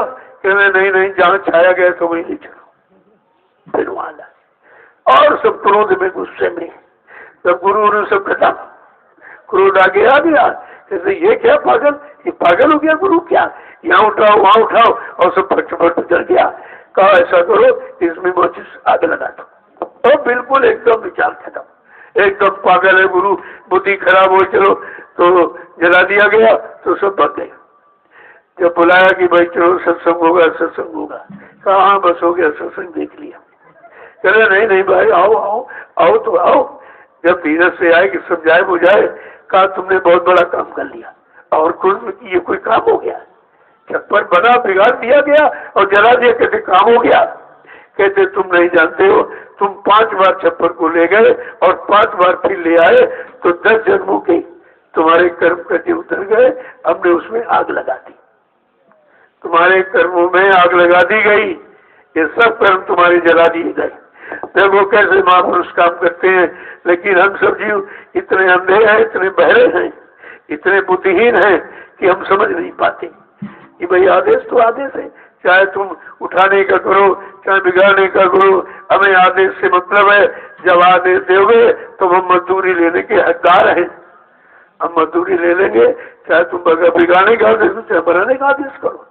लेकिन ये समझना बड़ा कठिन है, यही तो नहीं समझ पाते हम लोग। क्यों गुरु को ऊपर ऊपर जाता, अंतर में क्यों नहीं जाता? अरे ऊपर ऊपर तो ये आदेश देख रहे ऊपर ऊपर हो रहा, लेकिन ऊपर के आदेशों में अगर किए हुए कर्म कर्जे उतर जाए तो इससे सरल क्या हो रहा है? आपने छप्पर उठाया, वहां रख दिया, वहां से यहाँ रख दिया, इसमें कौन सा काम तुमने भारी कर दिया? लेकिन कहते 10 जन्म के कर्ज उतर गए। इतना बड़ा काम महापुरुष करते, इस राज और रहस्य को समझना इतना आसान नहीं है। तब कहते पड़े रहो दरबार में धक्का धनी के खाओ, कबहू दीन दयाल के भरक पड़ेगी खाओ। वो तो कभी न कभी दया कर ही देंगे, लेकिन जब तुमने दया का घाटा ही छोड़ दिया, गुरु की शरण ही छोड़ दिया, तो फिर दया होगी तो कहाँ होगी, कैसे की जाए? जो लोग समुद्र नहाने जाते हैं तो समुद्र तो अथाह है, डूब जाएंगे, उसमें कोई नहीं नहाता। तो वहां के रहने वाले बताते हैं कि देखो यहाँ पर अभी ज्वार भाटा है, उसकी लहर वो निशान बने रहते। कहा यहाँ तुम बैठ जाओ। तो पहले तो शंका हुई कि समुद्र वहां है, बता रहे यहाँ बैठ जाओ। कहा यहीं बैठ जाओ, ज्वार भाटा है कि तुम्हें नहला देंगे, तुम्हें कुछ नहीं करना, केवल बैठ जाओ, यहीं पड़े रहो। और वो जब समुद्र की लहरें आई और आकर के ज्वार भाटा जिसे कहते आकर के और जो नहला दिया फिर चली गई। कहते तुम्हें कुछ करना पड़ा, केवल बैठे रहे काम हो गया, लेकिन तुमने दया का इंतजार किया, दया के घाट पर बैठकर दया का इंतजार किया है।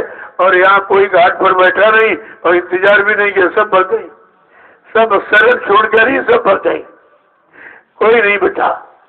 और जो बचा है केवल स्वार्थ लोभ लालच में डटा है, क्योंकि कोई कह रहा आश्रम मिल गया, कोई कह रहा जमीन मिल गया, कोई कह रहा मंदिर पर कब्जा हो गया, इस पर हमारा कब्जा हो गया, अध्यक्ष पद मिल गया। लेकिन ये नहीं सोचा कि हमें श्रद्धा मिला कि नहीं मिला, हमें अपना घर मिला कि नहीं मिला, हमें अपना मालिक मिला कि नहीं मिला, इस पर तो किसी का ध्यान ही नहीं, क्योंकि उन्होंने मालिक समझा ही नहीं था। अगर मालिक समझा होता तो फिर मालिक की सीट पर थोड़ी कोई बैठता है, ये मर्यादा है।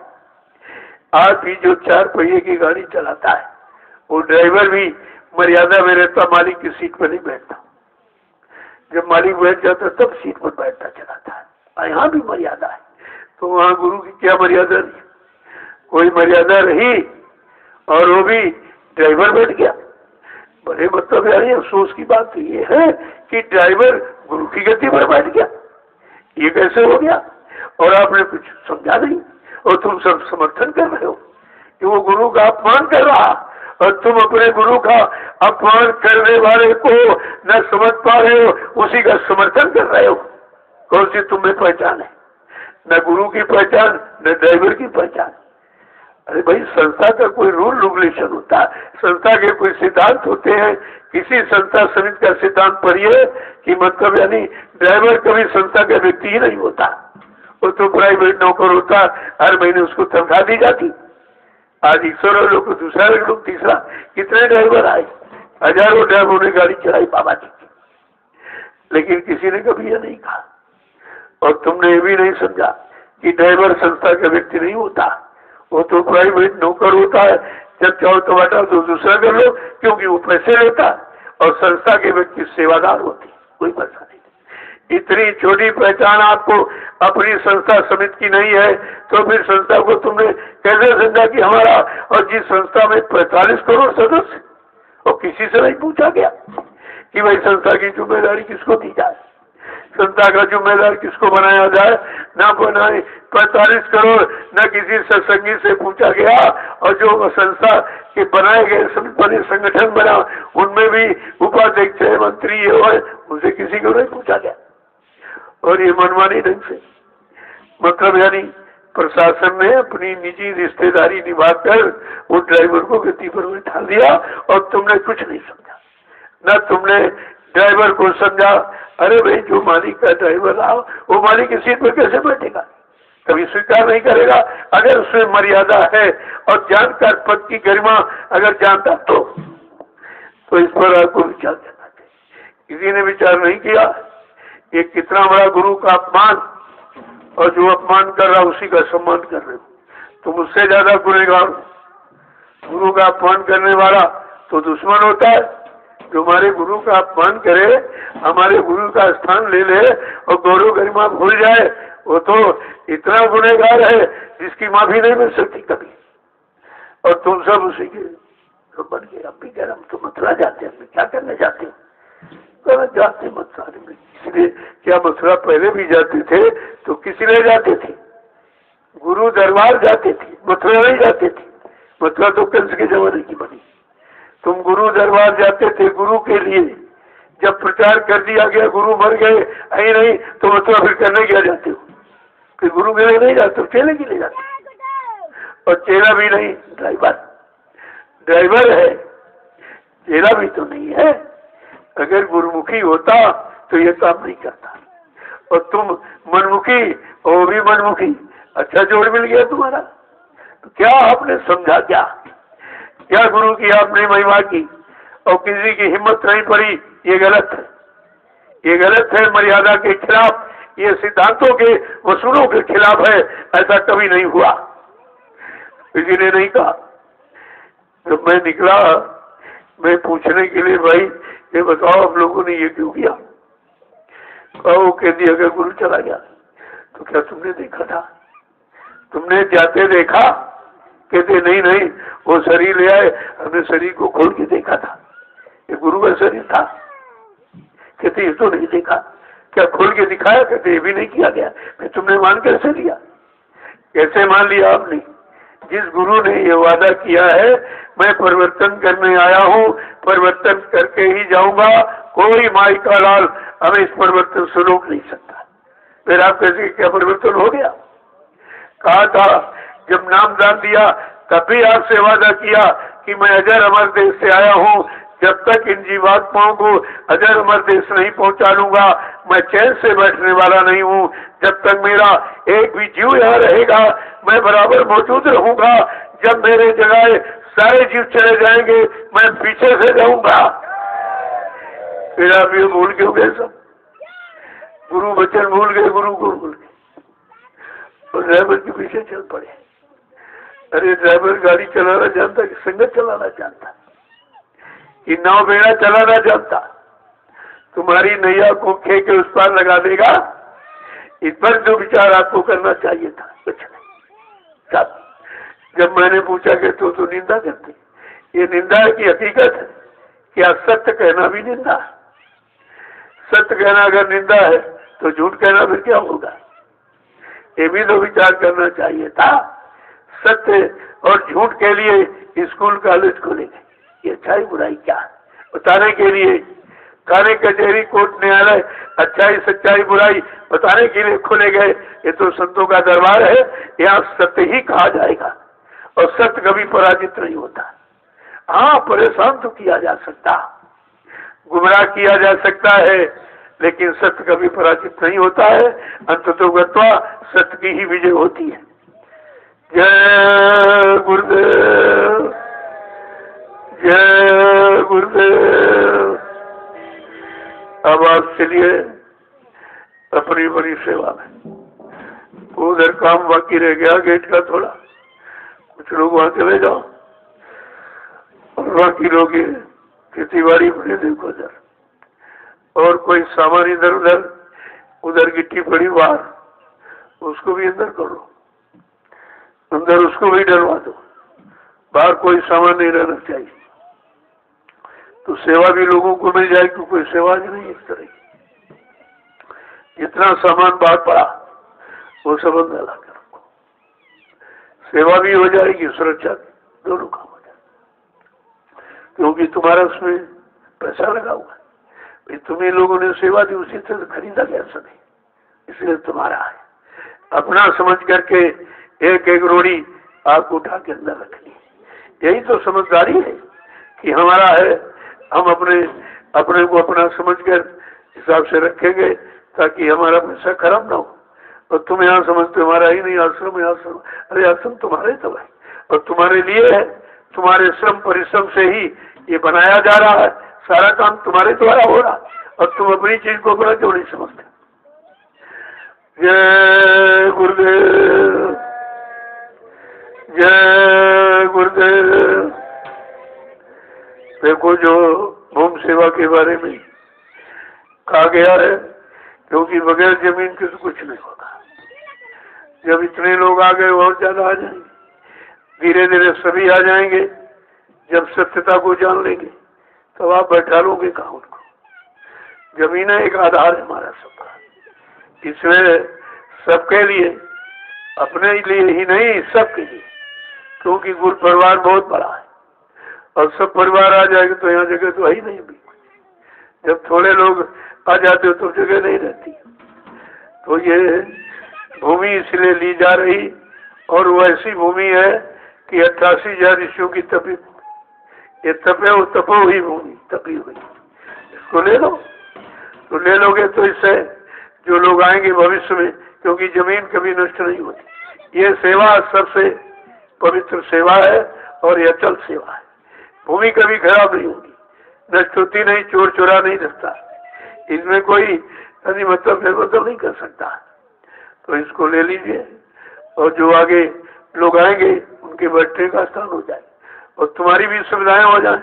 और तुम तमाम सुविधाएं चाहते हो कि नहाने के लिए, लैट्रिन बाथरूम के लिए कहीं जगह नहीं है, गांव वाले मना करने लगे, तो जल्दी से अपनी ले लो और अपनी जमीन में सब काम करो, ताकि किसी का कोई कर्जा न लगे।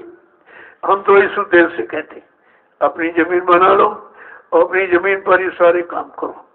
तुम करो, जो आएंगे पीछे वो भी करेंगे, ये तुम्हारा परमार्थ जुड़ जाएगा।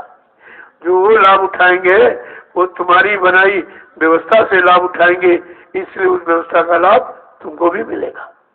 इस उद्देश्य से सब जगह तो लोगों ने कहा भाई कोई संख्या रख दो, ये काम हम नहीं करते, हम संख्या नहीं बताते, क्योंकि हमको तो लेना नहीं, ना अपने लिए लेना, न अपने काम के लिए लेना, आपकी व्यवस्था बनाने के लिए।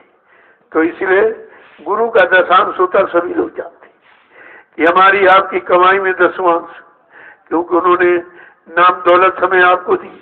जैसे आप किसी को पैसा दे तो ब्याज जरूर लेते हो, तो ब्याज आप लेते हो, वो दशांश है, वो भी ब्याज अपने लिए आप लगाते हो, खर्च करते हो, लेकिन ये दशांश परमार्थ में लगेगा। इसी से ये जमीन हो जाएगी, और तो जो तुम भी लाभ उठाओगे, आगे आने वाले लोग सब इससे लाभ उठाएंगे, वहाँ आपका लगेगा 10वांश। जैसे जो अधिकारी कर्मचारी है उनका 1 महीने का वेतन 10 हो जाता है, पेंशन पाने वाले वो भी अपना 1 महीने का करते हैं। इसी तरह दुकानदार व्यापारी भी जोड़ रहे, मुनाफा का 10वां, पूंजी का नहीं मांगा जा रहा। जो मुनाफा आप करते हो उसमें 10वां निकाल दोगे तो मुनाफे का दोष नहीं लगेगा, अगर सब खाओ जाओ दोष लग जाएगा आपका। तो कितनी बड़ी बात आपसे कही जा रही कि उससे 10वांश निकाल दीजिए, उसी से ये तुम्हारा भी काम और जितने लोग आएंगे सबका काम हो जाएगा। वैसी व्यवस्था है वो, और सबके लिए। अब काश्तकार कहते भाई हम कहते नहीं, तो हमने कहा 2 फसलें आप काटते हो, दोनों फसलें का अनुमान लगा लो कि कितना हमको मिला, लागत निकाल कर कितना मतलब आपका बचा, उसमें से 10वां निकाल दीजिए। पहले भी लोग करते थे, जब खलिहान में मतलब फसल डाली जाती थी और जब तैयार होती थी तो कहते ऐसे अंजुली, कहना ये अंजुली देवी की है, ये देवता की है, ये इनकी वो उनकी है। पहले लोग निकालते थे तब बरकत थी, और आप निकालते नहीं। तो जब तुम किसी को नहीं दोगे तुम्हारे ऐसे कौन कर देगा? जब तुम किसी पर ऐसा करोगे तो तुम्हारे में कोई ऐसे कर देगा, ऐसे हो जाएगा। इसे बरकत कहते। ये सब बरकत के लिए ही आपको बताया जा रहा। मैं कोई अपने लिए तो कुछ नहीं करता, हमको कुछ चाहिए भी नहीं, हम क्या करें? आपका आपकी व्यवस्था के लिए कुछ बन जाए ताकि आपकी तकलीफ खत्म हो जाए, जो पीछे से आएंगे उनको भी आराम मिलेगा। तो ये तो सबकी व्यवस्था का काम है, एक का नहीं है। ये सब जगह प्रेमी दौड़ रहे हैं। तुमने कहा भाई ये टोली का मतलब यही था, ये टोली है पूरे देश में भ्रमण करेगी और अपनी और लोगों की सेवा लेके आएगी। अपने भी कुछ रखो, ऐसा नहीं तुम उनकी लाते उसी में से खर्चा निकाल लेते तो तुम्हारा तो अपराध हो गया। तुमने दशांश लिया नहीं, यानी परमार्थ के लिए नहीं लिया, तुमने अपने लिए लिया।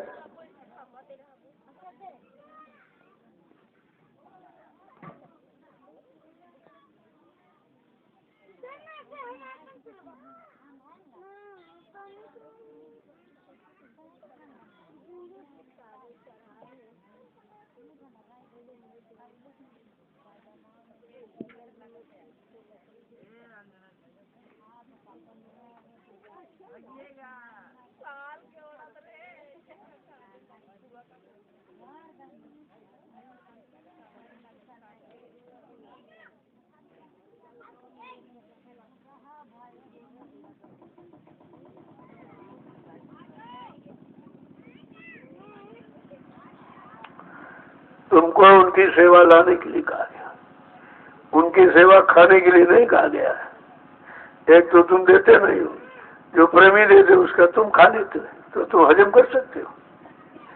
अरे गुरु का दशांश तुम हजम कर सकते हो, तुम्हारे बस की फिर वो कोई न बीमारी, कोई झगड़ा, कोई एक्सीडेंट, दुर्घटना, बाद में परेशान होते तुम ये काम नहीं करना चाहिए। एक तो तुम देते नहीं हो, जो प्रेमी दे रहे हैं उनकी यहाँ तक लाते नहीं हो, और परमात्मा में लगने नहीं देते हो तो जुर्म हो जाएगा, ये तो अपराध आपका बन जाएगा।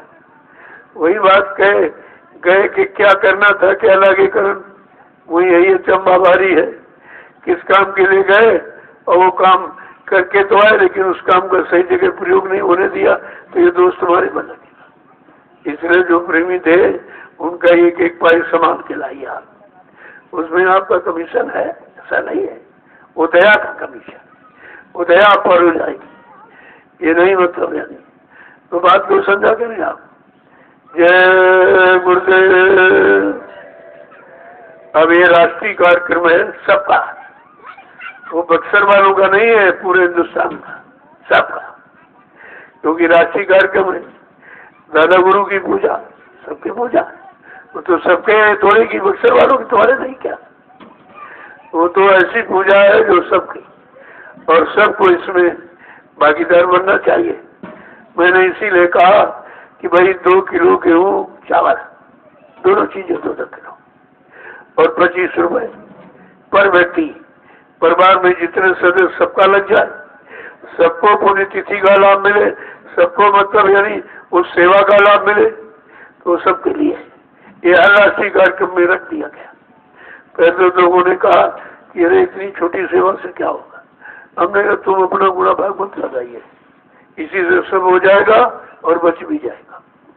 तुम्हारे में अभी वो भाव नहीं है, तुम समझ तर्क वितर्क करने लगते हो। अरे ये तर्क का विषय है, ये तो करने का विषय, इसमें तर्क क्या कहो भाई। जैसे लोग कहे कि सेब कितना मीठा है, तो कहोगे तुम कम मीठा कम खट्टा, ये बताओ कितना मीठा है, कितने किलोग्राम मिठास मिलती है, तो ये तो कोई नहीं बता सकता। तो कहोगे क्यों बात करता है, खा के देख, खा देख तो पता चल जाएगा। तो सब बताना बंद, सुनना और तर्क सब खत्म। जब तुम खा लोगे खुद ही बता दोगे। इसीलिए जब सेवा करोगे तो उसका लाभ तुम्हें खुद ही मिल जाएगा। इसमें तर्क वितर्क की क्या बात है, वो तो करने का विषय है, और जो लोग करते हैं उनको देखिए आप। तो ये राष्ट्रीय कार्यक्रम सबका है, ये नहीं बक्सर वालों का ही, और सबको करना चाहिए।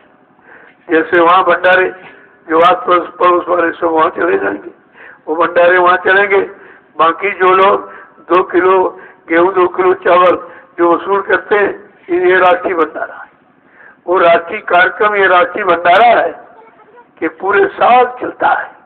जितने भी लोग, सब जगह लोग, सारे हिंदुस्तान के लोग यहाँ भी आते हैं और वो भी मतलब यानी भोजन पाते हैं। तो ये भी तो भंडारा वही हुआ, ये कोई दूसरा नहीं है, वही है। जो आस पास पड़ोस वाले नहीं बेचारे जा पाते, उनकी सेवाएं अलग जाएगी। बाकी जो उधर है क्षेत्रीय, उसमें लग जाएगी, उनकी वहाँ लग जाएगी।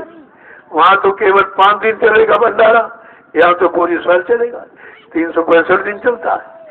तो आप बात तो नहीं समझते हो, इसमें उसमें कोई अंतर नहीं है की बात है। वहाँ भी प्रेमी भोजन करेंगे, यहाँ भी प्रेमी लोग भोजन करेंगे। और यहाँ तो दुनियादार वाले, वहाँ भी दुनियादार वाला आते, क्योंकि जो आखिरी दिन होता है, मैं उस दिन कहता हूँ कि आस पास के गांव के लोगों को भाई निमंत्रण दिया कि आज लोग अपने घरों में चूल्हा नहीं जलाएंगे, आज तुम्हारे भोजन की व्यवस्था भंडारों में की गई है, आप ये भोजन कीजिए, इसमें कोई पैसा ऐसा नहीं आपको देना, तमाम बीमारियों में परेशानियों में आपको लाभ मिलेगा। ये लाभ क्षेत्र वालों को मुफ्त में मिल जाता है, वो बेचारे जाते भोजन करते। फिर मैं कहता हूँ भाई, जितने क्षेत्र में कन्याएं जिनकी शादी नहीं हुई, कुंवारी कन्याओं को भी उनके माँ बाप लेके आवे, मैं उनको अपने हाथ से बरकत दूंगा और प्रसाद दूंगा, ताकि उनका चरित्र अच्छा रहे। क्योंकि यही बेटियां आगे यानी माँ बनेगी, इनसे ध्रुव प्रहलाद पैदा हो तो धर्म की स्थापना हो जाएगी, सूरवीर त्यागी चरित्रमान पैदा होंगे तो देश का कल्याण हो जाएगा। ये बहुत बड़ा बिंदु है, इसको पकड़ा गया है। अभी लोग इस पर विचार नहीं कर पा रहे कुछ, उन्हें क्या मालूम है सब क्यों किया जा रहा। अब सब मुफ्त में, कोई पैसा नहीं, कोई स्वार्थ लोभ लालच नहीं। और ये हिंदुस्तान में न कभी किसी ने किया है, न कोई कर रहा, न आगे कर सकेगा। ये तो ऐसा काम है, वहाँ करके अब सब कुछ गए। मैंने 8 वर्षों में जहाँ जहाँ कार्यक्रम किया, ये सब करके दिखाया है, और किसी से कुछ नहीं इच्छा रखी। फिर भी लोग अभी नहीं समझ पा रहे क्या है, क्या और किसी के बस का ये काम कर सकता कोई? यहाँ तुम अपने बाल बच्चे नहीं पाल पाते हो, तो इतने लोगों को भोजन कराना और खिलाना, उनकी व्यवस्था बनाना, यहाँ से वहाँ तक, यहाँ भी आपकी व्यवस्था पूरी आश्रम में, उधर जहाँ कार्यक्रम होता वहाँ भी पूरी व्यवस्था आपकी रखी जाती। एक नया नमूना और शोभा यात्रा, शाकाहारी सद्भावना मिलन शांति कलश यात्रा, ये भी लोगों ने कभी नहीं देखी थी कि तो वो पहले शांति और शाकाहार दोनों चीजें। शांति कब मिलेगी? जब शाकाहारी हो जाओगे, तो सीधा फार्मूला है। शांति अगर चाहते हो तो शाकाहारी हो जाएगी। तो शांति यानी मतलब शाकाहारी सद्भावना मिलन शांति यात्रा। जब किसी से प्रेम भाव से मिलोगे, जब शाकाहारी होगे आप। अगर शराब पी ली तो किसी से मिलोगे तो मारपीट करने लगोगे, गाली गलौज करने लगोगे। तो ये सब किस लिए बताया जा रहा? तो कहते हैं शाकाहारी सद्भावना मिलन शांति शोभा कलश यात्रा, ये उसका नाम है। और ये सब जगह 8 वर्षों में हुआ, और जहाँ जहाँ होगा, अभी राष्ट्रीय कार्यक्रम हो रहा बक्सर बिहार में, वहाँ भी होगा ये सब होगा, ऐसा नहीं है। और 5 दिन आपको जय गुरुदेव आध्यात्मिक सत्संग, ये आपको मिलेगा। तो सोचना चाहिए, ये संदेश महापुरुष किसी का नहीं। कोई कह देगा तो क्या उसका हो जाएगा? क्या जो कहने लगा गुरु बन के कहेगा? नहीं, प्रचारक उपदेशक साध बनकर। कहते हैं साध गुरु में भेद नहीं, वही गुरु का वर्णन करेगा जिसने गुरु को अपना बना दिया और गुरु का हो गया, उसी में लय हो गया, वही तो बताएगा, दूसरा नहीं कर सकता। कहते हैं इनमें भेद नहीं होता। इसी बात को लोग अभी तक नहीं सोच पाए।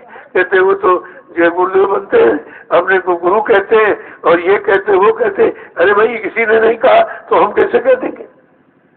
कोई गुरु यहाँ बना है क्या? गुरु कोई बना जाता है? वो तो काम है, जब काम हो जाएगा तो दुनिया को लोग चिल्ला पड़ते गुरु, लेकिन वो मैं कभी नहीं। क्यों? ना कोई गुरु ना कोई चेला, और सब में भूल एक अकेला। जो जीवात्मा गुरु में वही चेले में। अंतर इतना है, जब तक गुरु अपना हमारा इल्म ज्ञान, ये सत्य ज्ञान जीवात्मा को जगा के परमात्मा से नहीं मिला देगा, तब तक गुरु शिष्य है। जब मिल जाएंगे तो दोनों एक ही है, अलग कहाँ हुई? वो भी मिल गया, वो भी मिल गया, एक ही हो गया, एक ही हो गया। जैसे बूंद जब गंगा से अलग है तो गंगा की बूंद कहते हो, अगर गंगा में डाल दो तो गंगा ही हो जाएगी, फिर आप बूंद निकाल नहीं सकते हो कि वो गंगा ही है।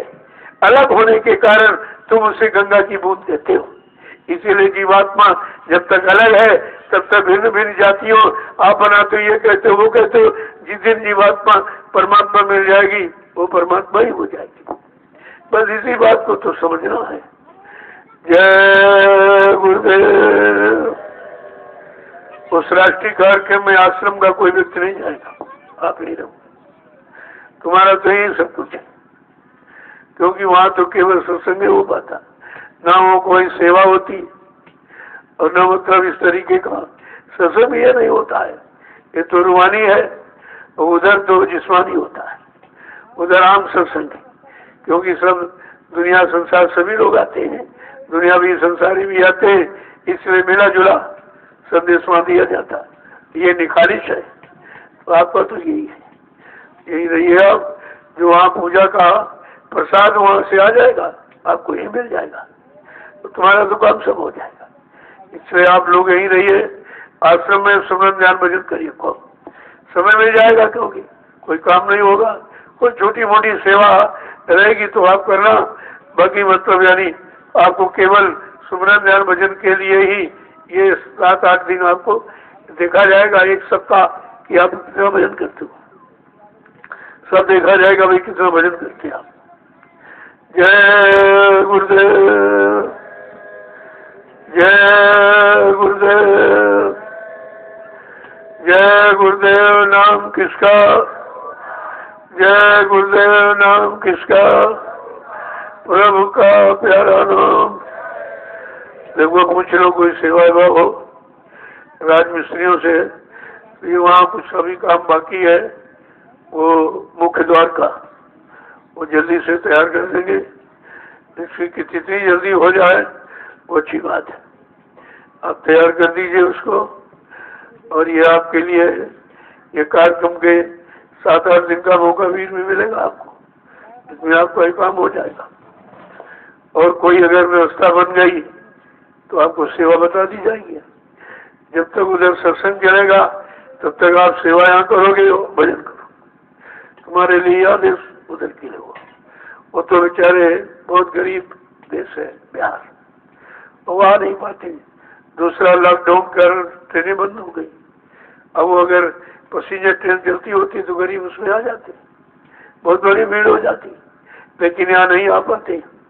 तो चलो दो स्थितियाँ हैं, या तो उनको बुला लिया जाता, जब कोई स्थित परिस्थिति में देखा जाता तो चल के मिल लिया जाता, तो उनसे चल के मिल लिया जाएगा। वहाँ सब आ जाएंगे, सबको संदेश मिल जाएगा, सबको जानकारी मिल जाएगी। तो मतलब यानी बगल में झारखंड है वो भी आ जाएगा, बिहार तो पूरा ही, इधर उत्तर प्रदेश का भी बॉर्डर इसमें चले जाएंगे, उधर मतलब मध्य प्रदेश वाले वो भी सब आ जाएंगे। ऐसी जगह वो है, आने जाने की सुविधा है, सब आ जाएंगे और सबको ये संदेश मिल जाए। क्योंकि यहाँ तो सब नहीं आ पाते, क्योंकि अब लॉकडाउन के कारण ट्रेनें बंद तो बेचारे कैसे आवे, अपनी व्यवस्था सबके पास है नहीं कि चलो निजी व्यवस्था से आ जाए। जो लोग इकट्ठे हो जाते कहते हम सब आदमी मिलके चलो एक कोई बस कर लेंगे और निकल चलेंगे, ऐसे तो लोग पहुंच जाते, बाकी वैसे नहीं आ पाती। तो चलो उनसे चल के मिल लिया जाएगा, जो लाभ है उनको घर बैठे दे दिया जाएगा भाई कि तुम आए नहीं हो, इसलिए कि मतलब यानी तुम्हारे पास साधन नहीं था, किराए के लिए पैसे नहीं थे, चलो तुम्हारी स्थिति परिस्थिति देख करके तुम्हें यहीं पर मिल लिया गया। तो सबका काम होना है, सबके काम की व्यवस्था कोई न कोई बना दी जाती है। जय गुरुदेव। अब आप चलिए सेवा में, पूछ लो देखो कोई काम है। जो लोग जाने वाले मैं शाम को मिल चुका हूँ आपसे, वो जा सकते, जाने वाले जा सकते, वैसे मैं 2 घंटे बाद ही मिलूँ, और शाम को सबसे मिलूंगा। वो तो सबके लिए समय रखा है शाम वाला, तो आपको इंतजारी करनी चाहिए, तब तक सेवा कर लो। आए हो तो कुछ न कुछ, यहाँ आए तो खाली लौट जाओगे, कोई मेला वेला थोड़ी ना कि देख के चले गए। अरे यहाँ से कुछ लेके जाओ, कुछ छोड़ के जाओ और कुछ लेके जाओ। अब छोड़ना क्या है? बुरी आदतें, बुरा खान पान, बुरी संग सोबत, बुरे कर्म यहाँ छोड़ जाइए और अच्छे ले जाइए आप, तो धीरे धीरे आप भी अच्छे हो जाओगे। अच्छा कोई मतलब यानी बुरा कोई पैदा हुआ ही नहीं, माँ से जन्म जो लिया बुरा नहीं, अच्छे पैदा होता है। अब यहाँ जैसा समाजवाद में आप पड़ गए, खान पीन खराब हो गया, ये हो गया, वो, तो आप खराब हो गए। तो ऐसा नहीं, जो खराब हुआ ठीक भी हो सकता है, क्योंकि जन्मजात खराब कोई यहाँ नहीं है। सब शाकाहारी, सदाचारी, ब्रह्मचारी 3 गुणों में पैदा होता क्यों?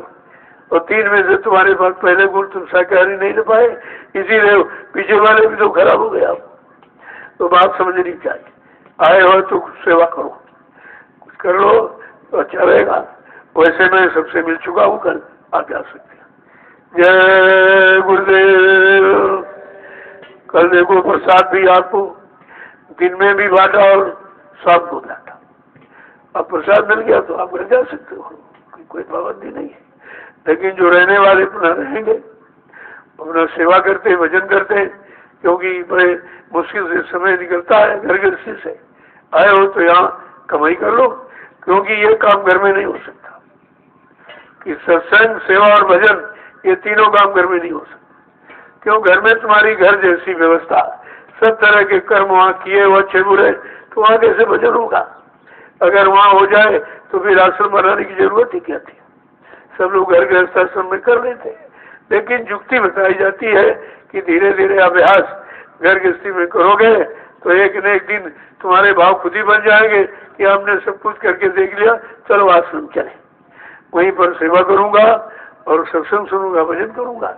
ये तीनों काम आपके यहाँ हो रहे, और यहाँ कोई तुम्हारी विशेष जिम्मेदारी नहीं। घर में रहोगे तो तुम्हारी भाई सब्जी लाना है, दाल नहीं रही, आटा नहीं रहा, चावल नहीं रहा, ये नहीं वो नहीं, सब चिंता तुमको रहती। यहाँ कोई चिंता नहीं, थाली लेके गए, बना बना भोजन खाया, तो कितना समय आपके पास भजन का सब समय है। फिर भी न करो फिर क्या करोगे आप? यहाँ तो तुम्हें कोई चिंता नहीं किसी की, सब चिंता तुम्हारी खत्म। भोजन बना बनाया, सब व्यवस्था बनी बनाई है रहने की, मतलब यानी बिजली पानी की, तुम्हें कोई टैक्स तो देना नहीं, कोई किराया देना हो। अगर फिर भी आप नहीं कर सकते फिर कहाँ करोगे भजन? इससे अच्छा माहौल, वातावरण कहीं नहीं मिलेगा, ऐसी पावन पवित्र भूमि कहीं नहीं मिलेगी। अगर यहाँ आप नहीं कर पाए तो फिर कहीं नहीं कर पाओगे। जय गुरुदेव, जय गुरुदेव। अब आप चलिए, इनसे पूछ लो, वो कुछ लोग तो जल्द चले जाएंगे, वो गेट पर भी जल्दी से काम हो जाए, वो भी और ये गेट भी थोड़ा अधूरा पड़ा हुआ है, इसको भी ठीक करना है। तो भाई काम तो बहुत, ऐसा नहीं काम नहीं है, ये भी तो अधूरा पड़ा हुआ आपका, इसको भी मतलब यानी ठीक करना। उधर भी आपका हो रहा है धीरे धीरे। फिर और कोई व्यवस्था अगर बन गई तो सेवा का आधार निकल आएगा, वो मालिक की दया से वो भी हो जाएगा। जय गुरुदेव। अब आपके लिए मैं शाम को मिलूंगा सबसे।